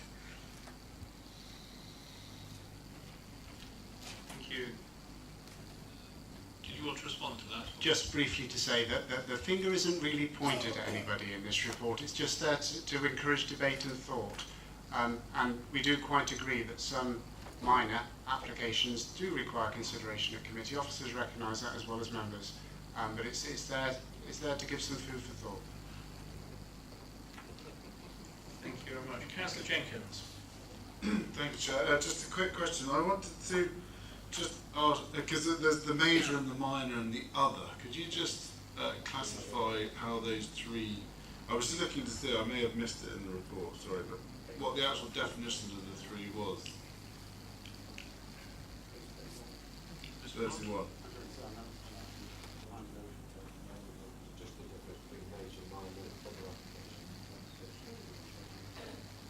Yes, Chair. Paragraph 2.2. I attempted to set it out there in ordinary English.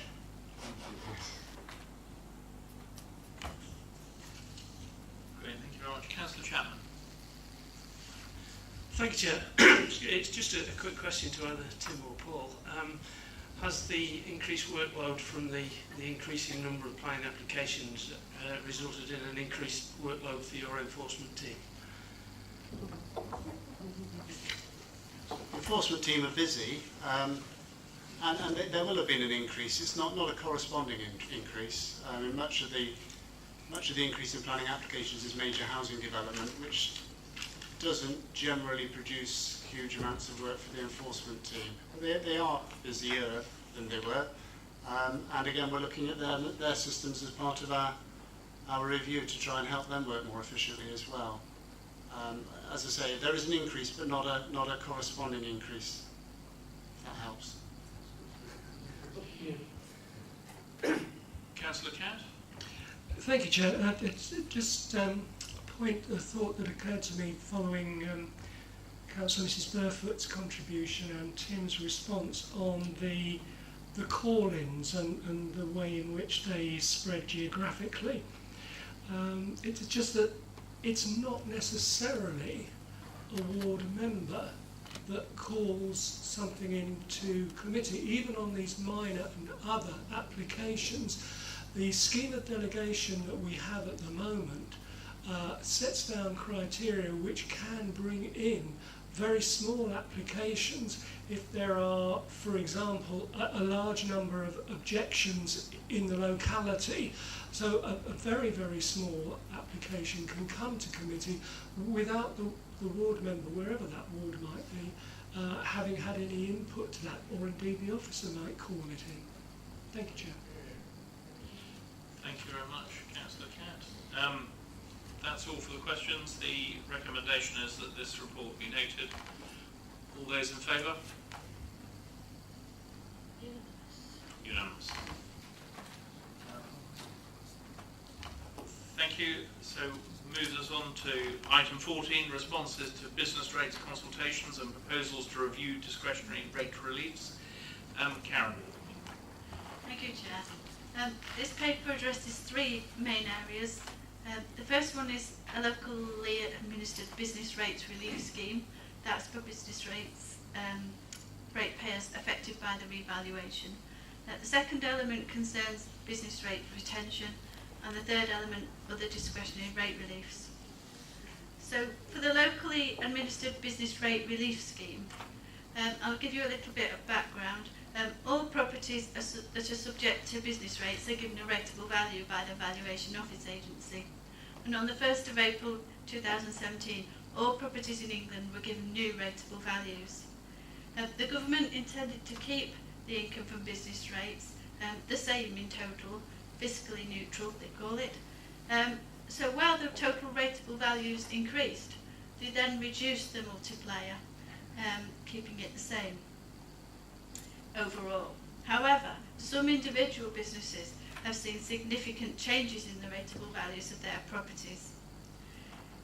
Paragraph 1.4 of the report shows the impact on Dales businesses, and you can see that we estimate that over 25 properties have increases of more than £10,000 in their rateable value.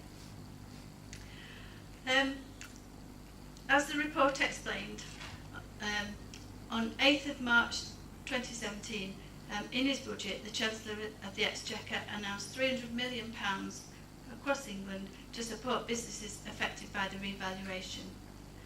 The report sets out the key features of the proposed scheme, the details of the government's consultation paper, and shows the Council's response in Appendix 1. The consultation has now been completed.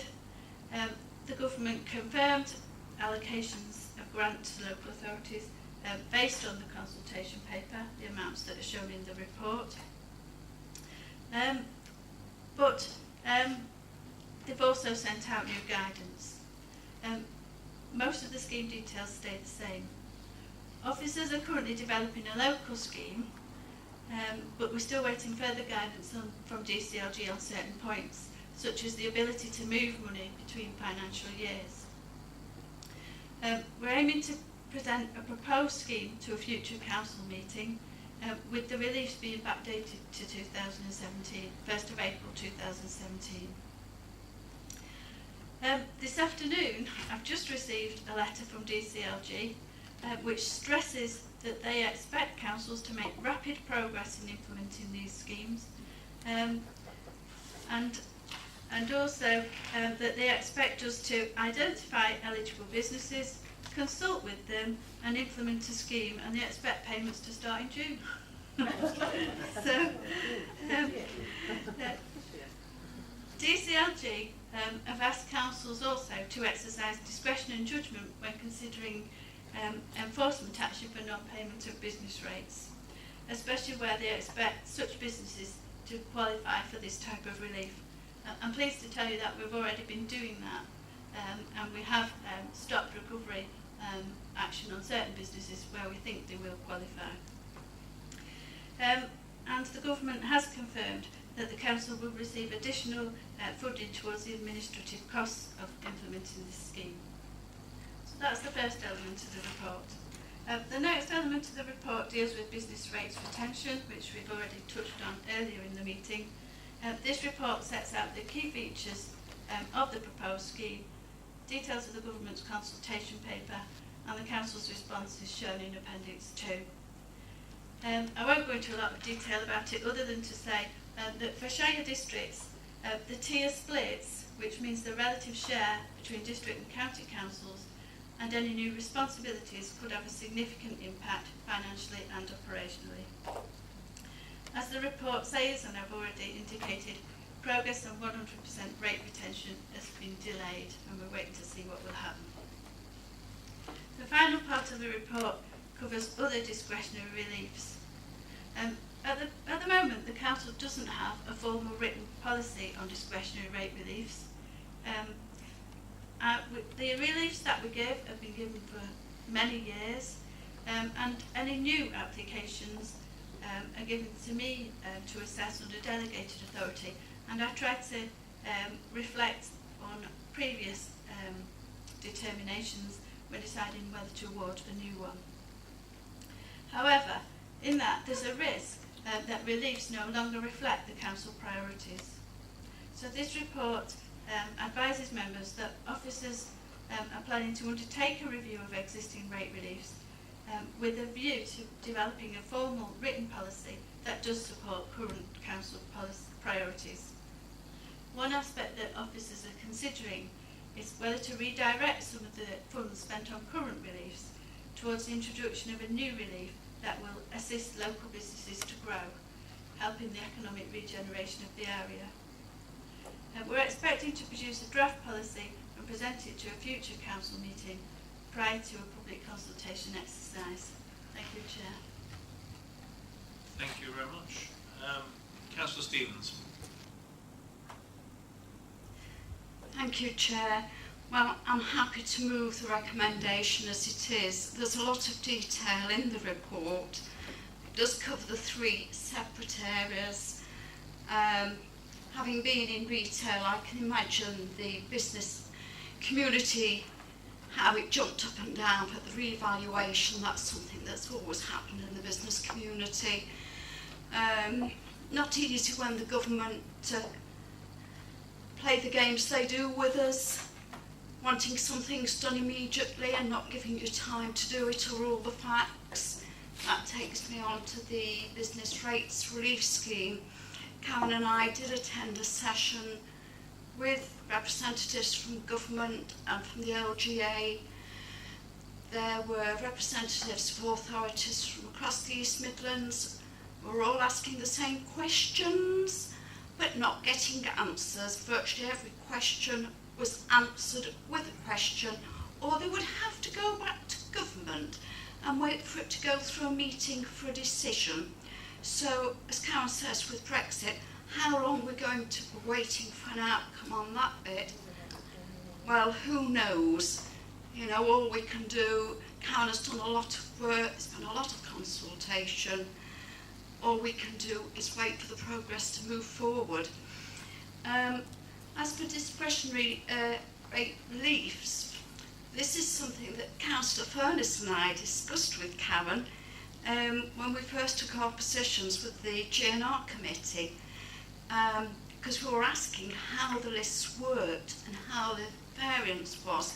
So I'm pleased that there is going to be a new scheme and that it will cover all businesses and will be looked at fairly, because a lot of people are probably on reliefs that were set from many years ago and have not been reviewed recently. So I welcome that and will look forward to what comes out in the future. I'm happy to move it as a block. Thank you. Councillor Furness. Yes, I sort of echo everything that's been said, and I certainly second the recommendation. Thank you. Councillor Mike Radcliffe. Yes, thank you, Chair. Karen, forgive me for saying so, but I detect an perhaps unintended note of pessimism in this. The more I read it, that's maybe just my own perception coming to bear on it. But can I start just by asking you to elaborate a little more on your paragraph 2.3, which talks about the government wanting to use rate retention as much as anything for a contribution towards adult social care. Now that's an area that seems to be changing, and we may end up with, in fact, more money being put into it, or indeed social care moving more directly under the NHS banner. But the point in particular that took my attention was the fact that there could still be a tier split between authorities. Now at the moment I think it's, well, you probably tell me what the figure is between Derbyshire and ourselves, but if it is retained, what would that tier split mean for us, and would it be as significant as you're suggesting? Right, I'm trying to take the points in the order you raised them. Adult social care, it's the big issue at the moment. We're fairly sure that the government will want to use business rates as part of funding that, but at this moment in time we have no idea to what extent. With regard to the tier splits, the current arrangements are that the government gets 50% of the business rates, the district council 40%, the county 9% and the fire authority 1%. If the government in effect reduces its 50% share, you might say, oh, well, that will mean the district might get 80%, and the county might increase theirs to 18%. My view is that's highly unlikely, because I think most of the functions that the government wants to pass over will fall to county councils because it's been to do with adult social care and public health. But we just need to wait and see. And then if I might just also mention your consultation responses, and in particular the second, which I think was very well written and certainly makes no bones about Derbyshire Dales' position. Again, the paragraph that took my attention was that talks about business rates in terms of economic growth, and mentions, which I think is extremely interesting for us, that the growth of the business, sorry, I'll read it out properly. Support for the business sector into actual growth in business rates. The growth in Derbyshire Dales from 2010-11 to 2015-16 was 0%. 0%. I think recently the fact we have had new businesses, but we've also had a lot of appeals on current rateable values, and we're still getting those very significant appeals.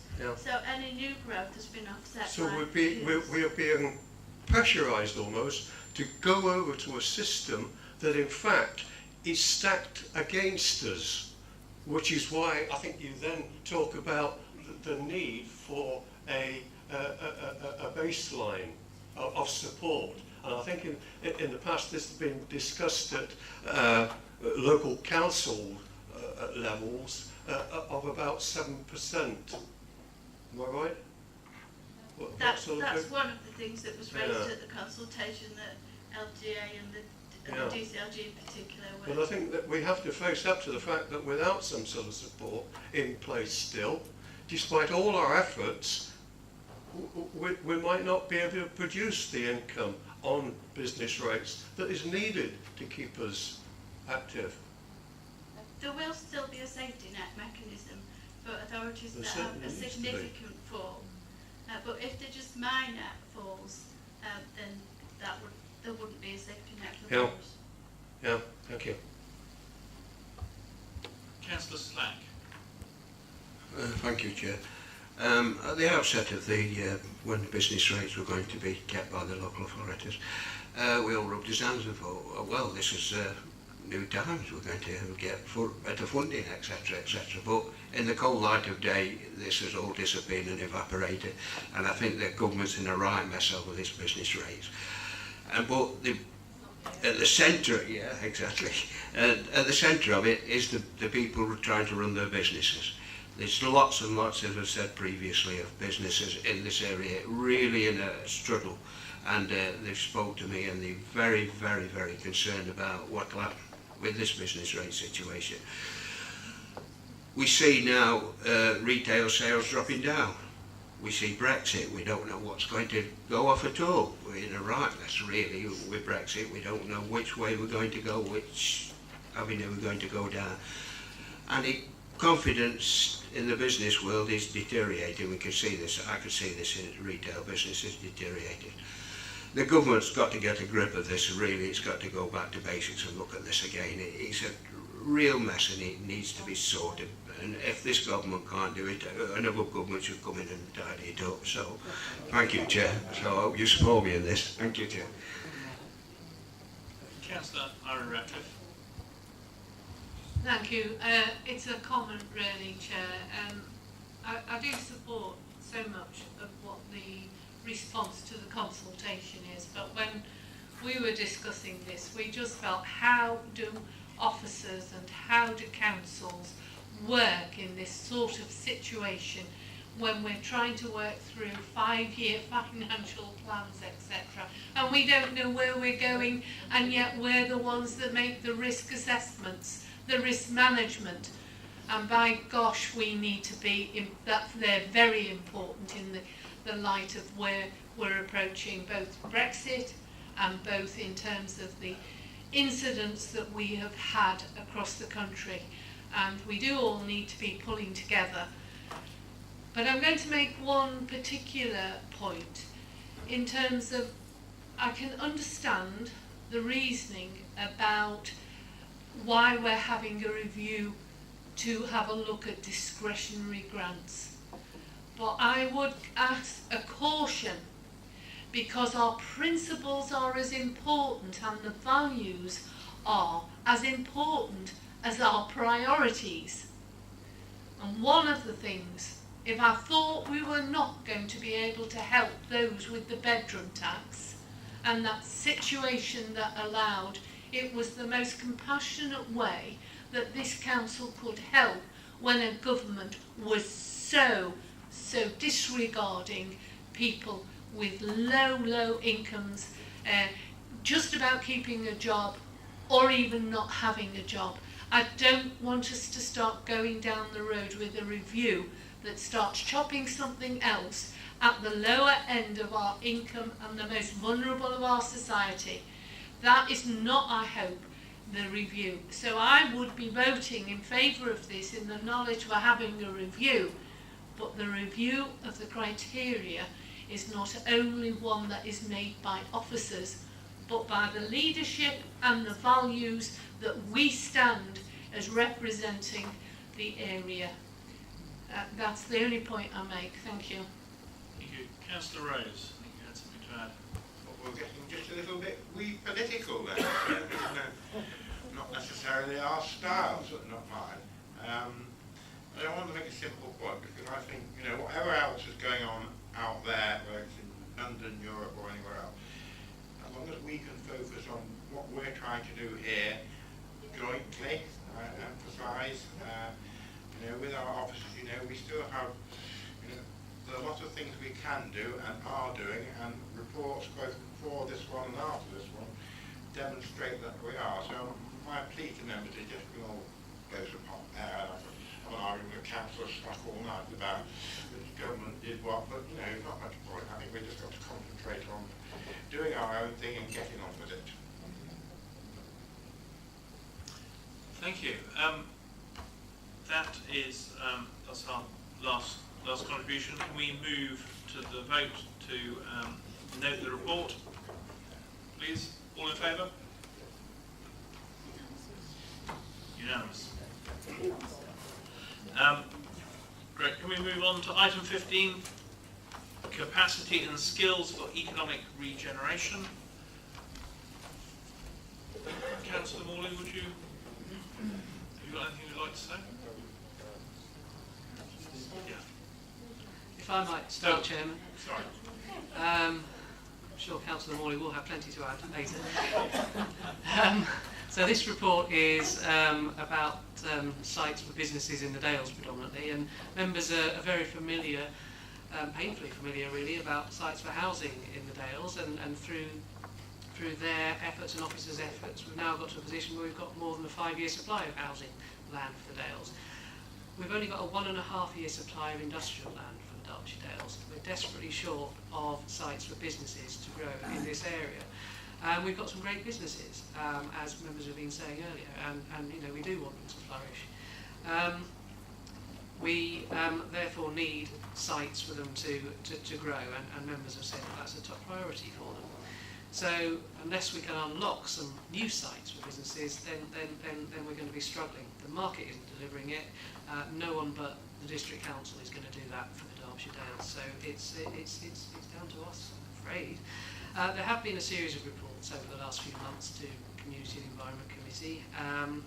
We've spoken to other authorities about what we can do with them. We've also looked internally to see what we can do internally. And the bottom line is, at the moment, we haven't got the capacity or skills ourselves or with others at the moment to move this forward. So the recommendation in the report is to recruit a part-time temporary post, someone with the experience to progress property planning issues, which internally we don't have. Both working on our key sites, the sites that are detailed in the report, but also any other sites that might come up in the Derbyshire Dales, because we want to be mindful of any other opportunities that arise. The post is for 3 years. We need to evaluate the success or otherwise, because it is a difficult task. We need to evaluate the success after that time. And the other thing to point out to members is it is to be funded from the Economic Development Reserve. So there's no new money being asked for. It's to be funded from funds which you've already allocated for this purpose. Thank you, Chairman. Thank you very much. I'm sorry for almost allowing members to speak first. Yeah. Councillor Morley. Thank you, Chair. Yeah. Well, in times of austerity, there are 3 positions that a council can take, and as colleagues may know, I'm originally from Liverpool, so I'm quite happy to admit English isn't my first language. But I have seen what happens where part of a council breaks away, forms a militant tendency, just pretends it isn't happening, and the place is still trying to get over it 35 years on. Or you can hunker down and do nothing and just hope it blows over. Or you can do what Steve Capes is suggesting, is you can go on the front foot and start to look for other streams of income.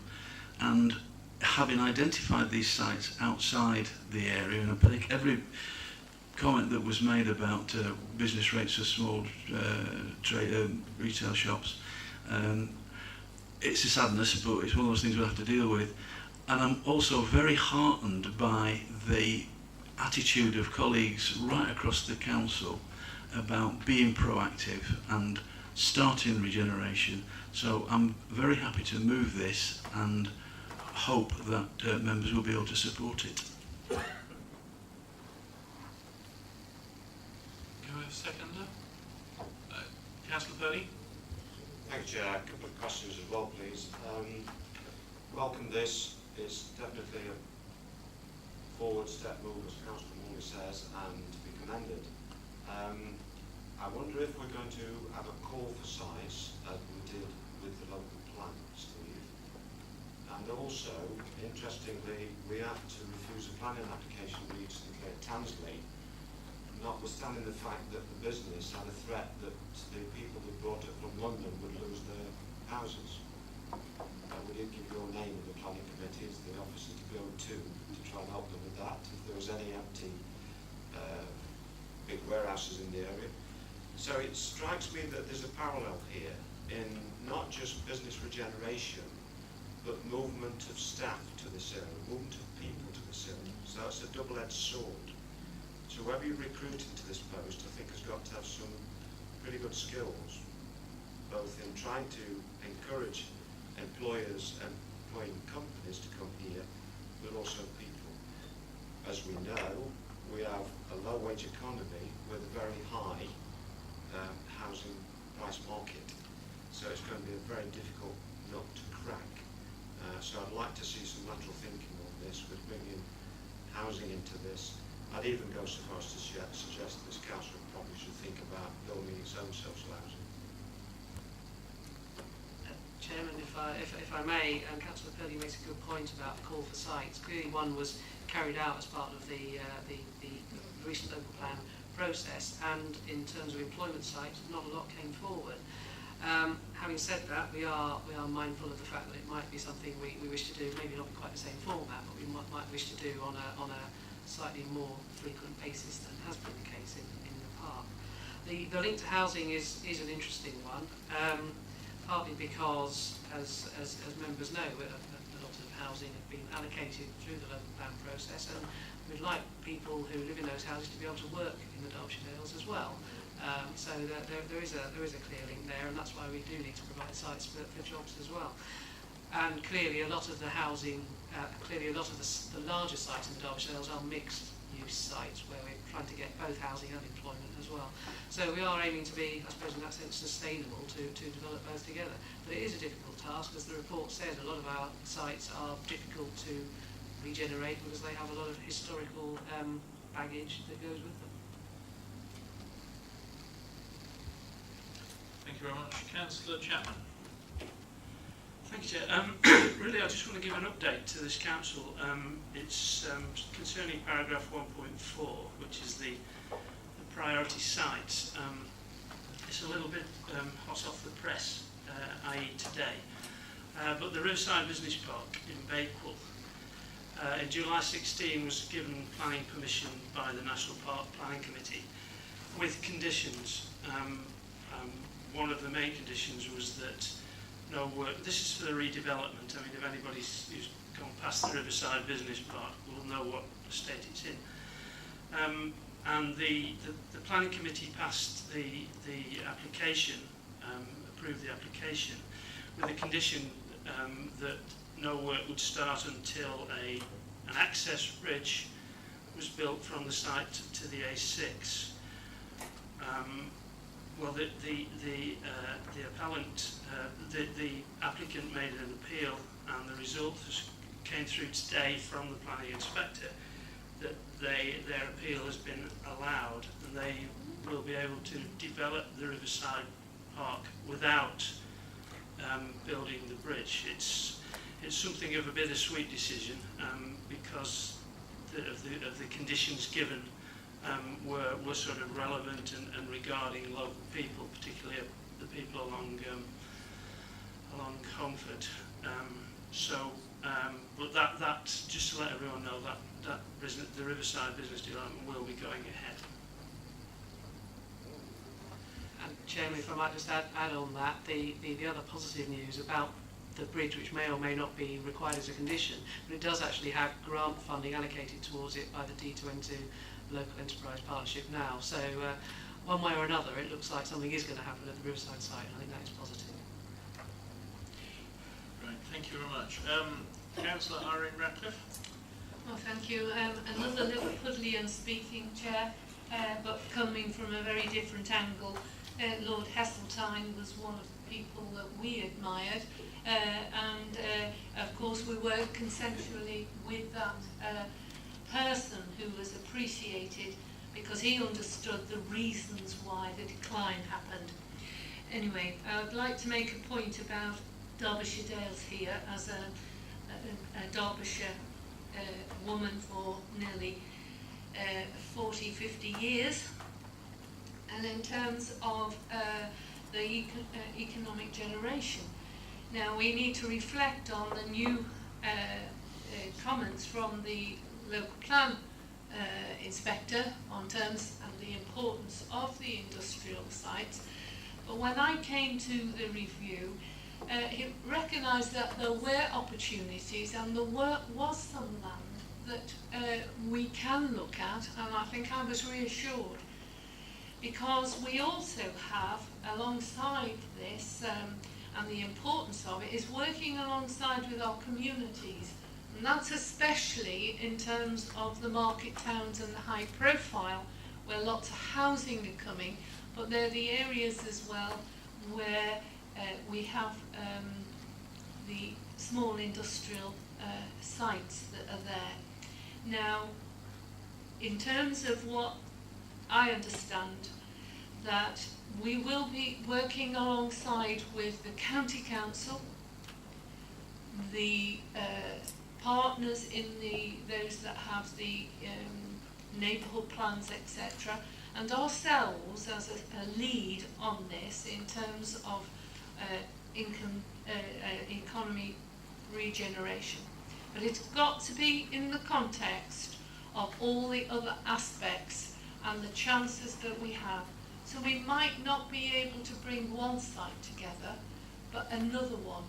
We can only do it with developers, but clearly I was concerned at one stage, although being reassured by officers of two councils, this and the county council, that we'll take into consideration.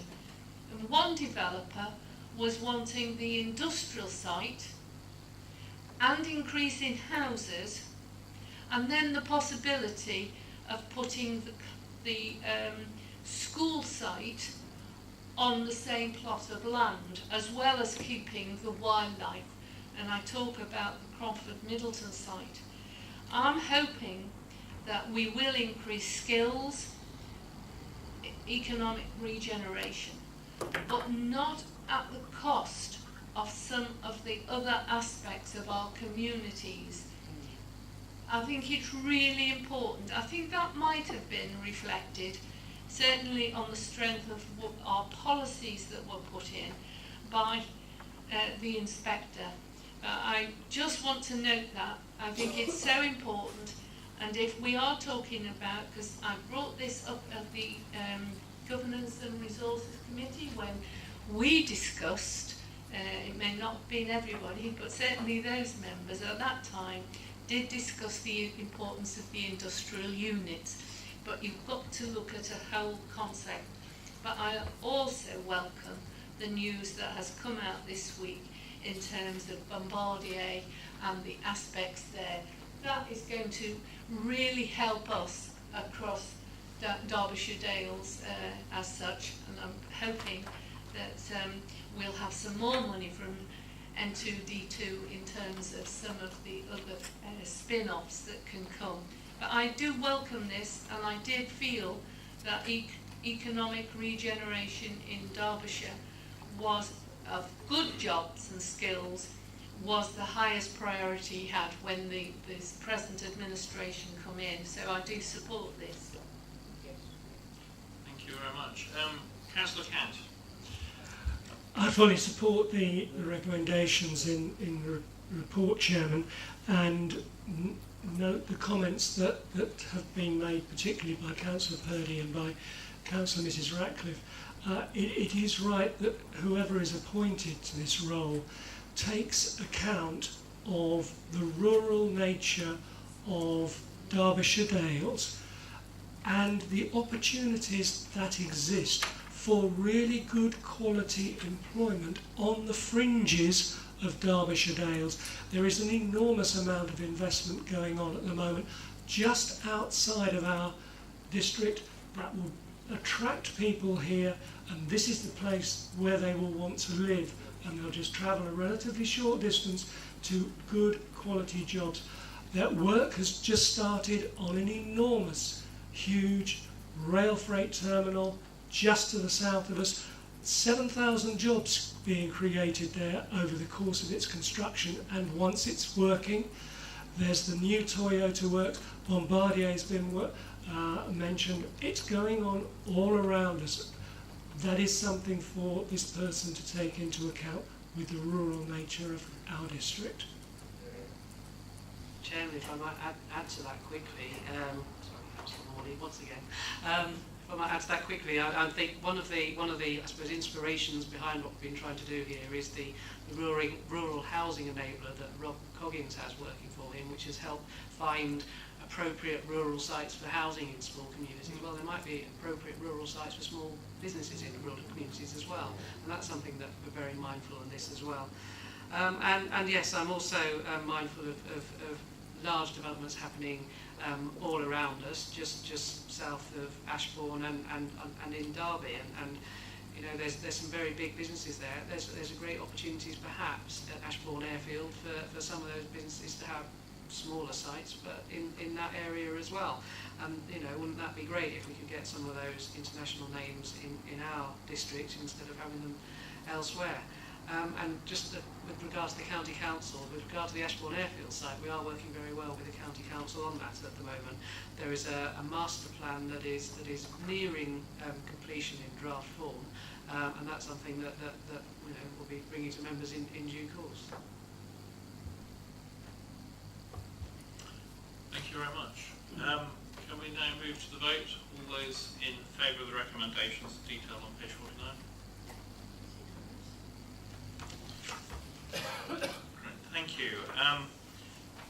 Item number 16, appointment of independent remuneration panel and independent person.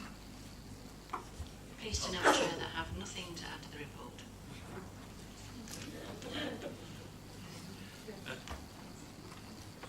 Can we move to the vote then? Oh, sorry. Councillor Stevens. Yes, I'd like to move the recommendation. You will have noted that originally we did talk about interviewing for an independent person, but when we looked at the briefs that everybody remitted in, Sandra and I decided we did need people for the remuneration panel as well, and their CVs gave us the impression that some of them might be interested, so we decided, although they hadn't applied for the remuneration panel, that we would put the question to them, would they be interested in that as an alternative? And as you will see from the report, we did come up with the name of Matthew Keane as the independent person, and David Willis and Jessica Stinchcombe-Reynolds both agreed that they would be willing to serve on the independent remuneration panel. So we actually managed to fill 2 lots of positions with 1 lot of interviews. So I'm pleased with the outcome. And the seconder? I'll second that. Thank you, Councillor Wild. No more questions? We move to the vote. All those in favour? Thank you very much.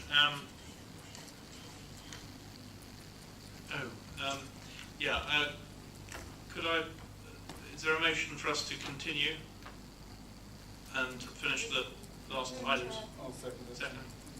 All in favour?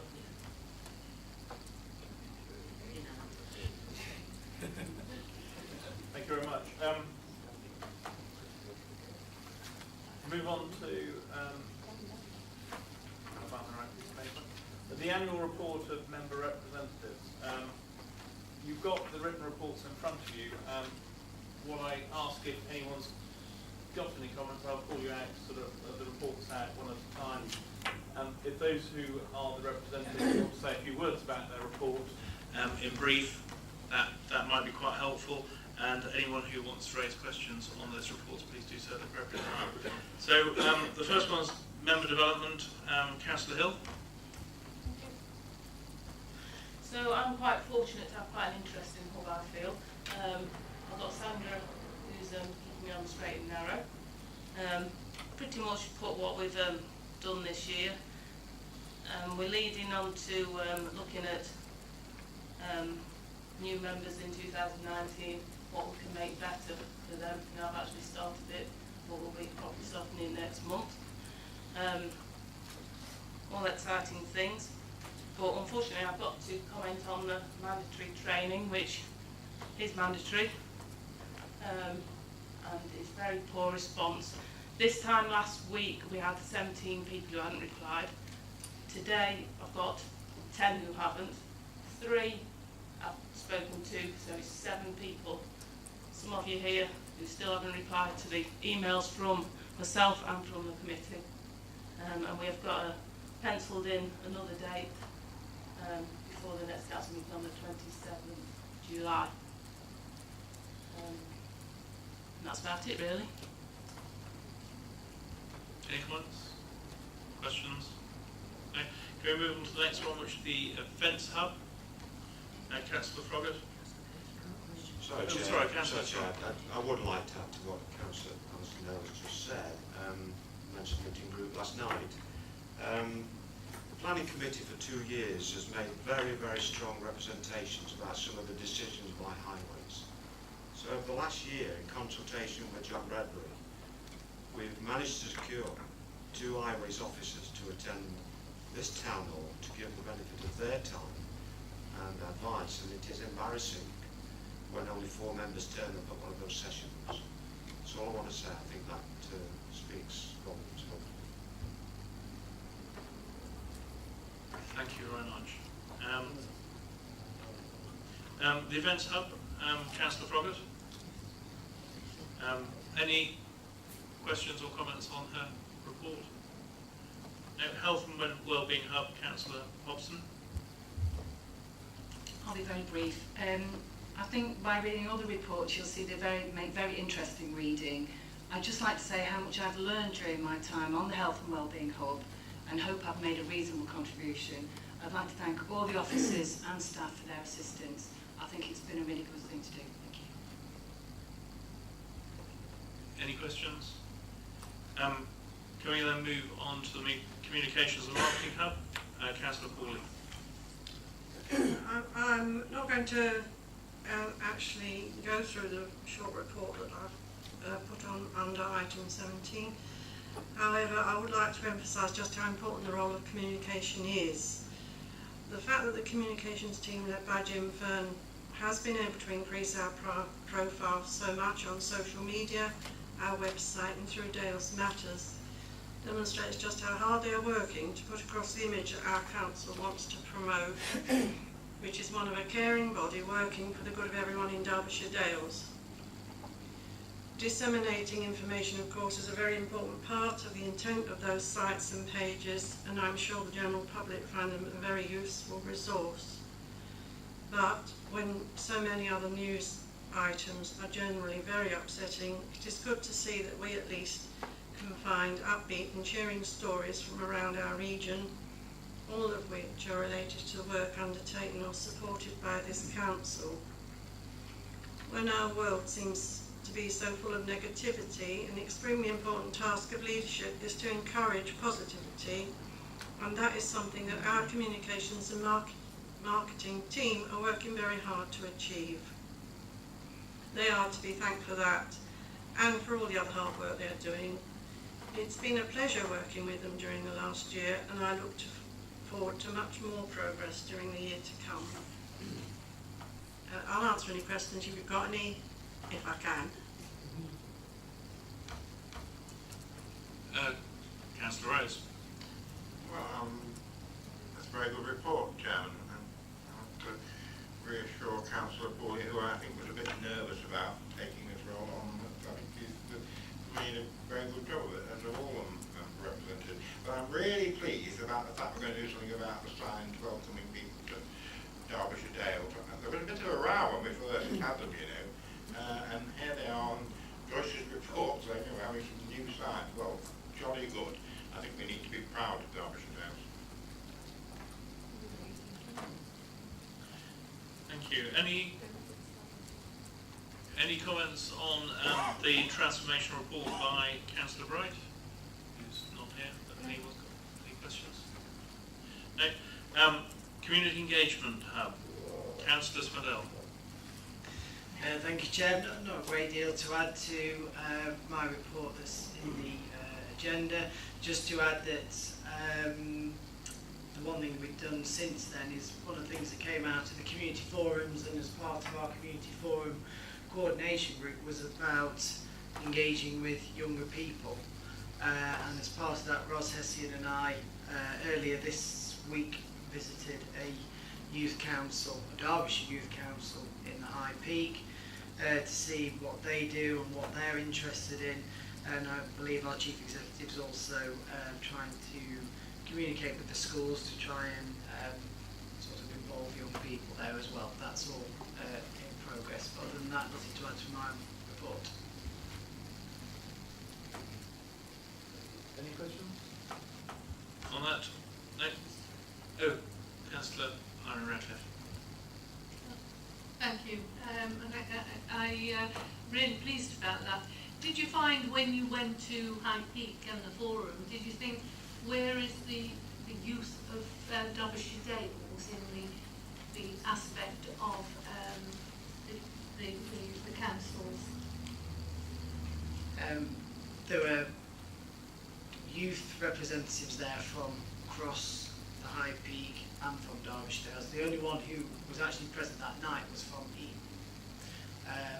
And it was quite an inspiring night. There were youngsters who have come from, the vast majority, from very disadvantaged backgrounds, but they have a great deal of life experience and they're very keen to make a difference and change things. It was actually a very inspiring night. So yes, Derbyshire Dales was represented, and the youth workers there, they work between High Peak and Derbyshire Dales, and they're doing a great job. And I believe there are other members on the youth forum who just weren't there that night.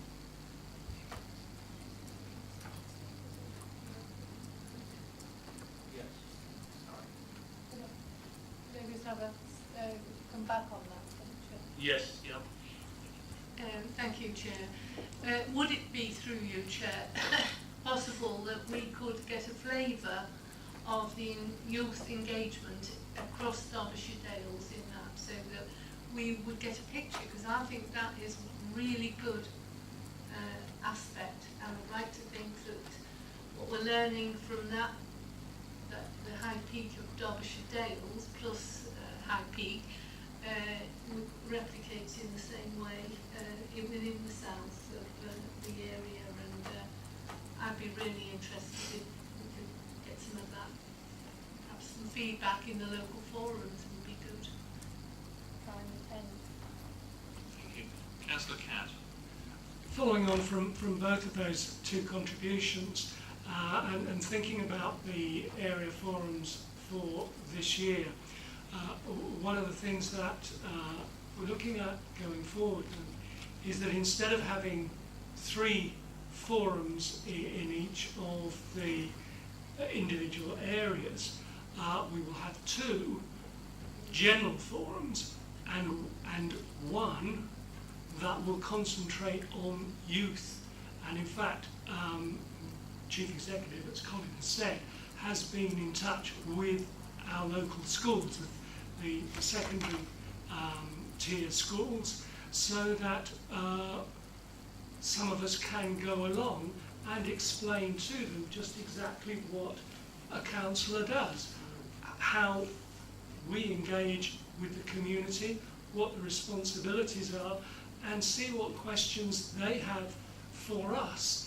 I'm looking forward to that enormously, and I'm hoping that we will be able to expand on that in the future. Thank you very much, Councillor Catt. Councillor Bullock.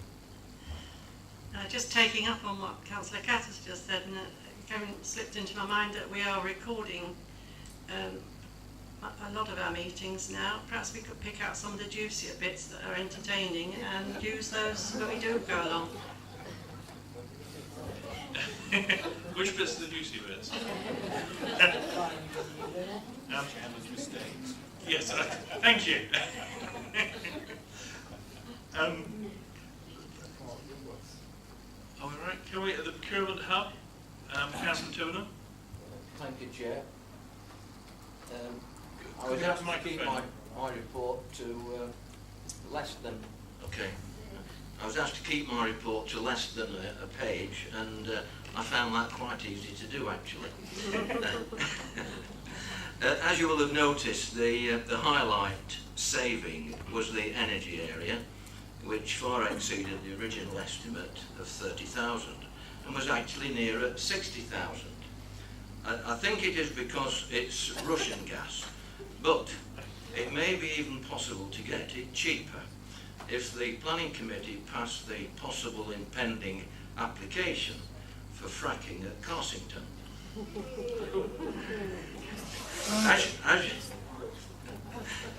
As you will know, there were many service contracts in the report and many small purchases, and these are items that are needed immediately for repairs and to get the job done. That's all I have to say. Are there any questions, please? Any questions on that? If not, can we move on to the Place Shaping Hub, which is Councillor Morley. Yes, thank you, Chair. Well, members have seen the tip of the iceberg tonight in this report that Steve's brought forward. I think I speak for Steve and his team when I say thank you to the members for trusting us, get behind us and supporting us, as you have done tonight. I think he's nodding away there. I think we're very grateful. And just finishing up with the numbers, 22 local firms, this is in the last less than 12 months, 22 local firms securing grants for growth worth over £800,000 and 72 new sustainable, well-paid jobs. Happy to answer any questions. Any questions? No. I think I'd like to take the opportunity to thank those that have contributed to those reports. I think it was useful to have both the written text and also the opportunity to hear the extra words and also be able to ask questions. I think we should vote to note those documents on block. Do I have a proposer? And a seconder? Thank you. All in favour? Thank you very much. And now we move to item 18, which is performance management, key and corporate performance indicators outturn 2016 to 2017. I think it's Mr. Capes. Thank you, Chairman, and apologies for all the jargon. This report's basically about, is the council doing what it says it's doing? Are we keeping our promises? And happily, the answer is yes. There are some projects, the corporate plan projects, which are dependent on things to some extent outside our control, and they're slipping, but they are still being delivered. But in terms of our internal affairs, our organisational health, if you like, which is what the key performance indicators measure, we are doing very well. 82% of those targets have been achieved, and they're showing that, you know, despite all the austerity and all the cutbacks, we still are delivering high quality services in this district. So I think it's credit to everyone here for how well things are doing despite the hard times we're in. Councillor Rose. No, the report, Chairman. I mean, I think we do sort of self-criticise ourselves quite a bit, and this is a very honest report. There are areas where we haven't achieved things, but some of those are not within our control directly. But I think, all in all, it's a good report. Not something I would offer my headmaster, but let us see. So moved. Councillor Cat. I'll second that, Chairman. Any questions? Should we move to the vote? All those in favour?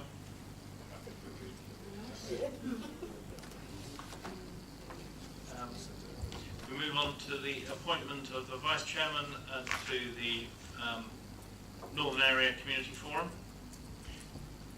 Can I move this, and in doing so apologise to Councillor Chippenham, because when Councillor Catt I put his name forward, forgot to ask him, and he quite rightly in his rather amusing style pointed that out in no uncertain terms. So we sort of persuaded him and twisted his arm, and I'm very grateful that he volunteered to do this. This is not a paid office of the council. It means going to the important forum meetings and taking part in them, which I know he's done in the past. So I think he'll make a very good vice chair. I'll certainly second that. Thank you. Thank you very much. I don't have to institute a fine. All those in favour?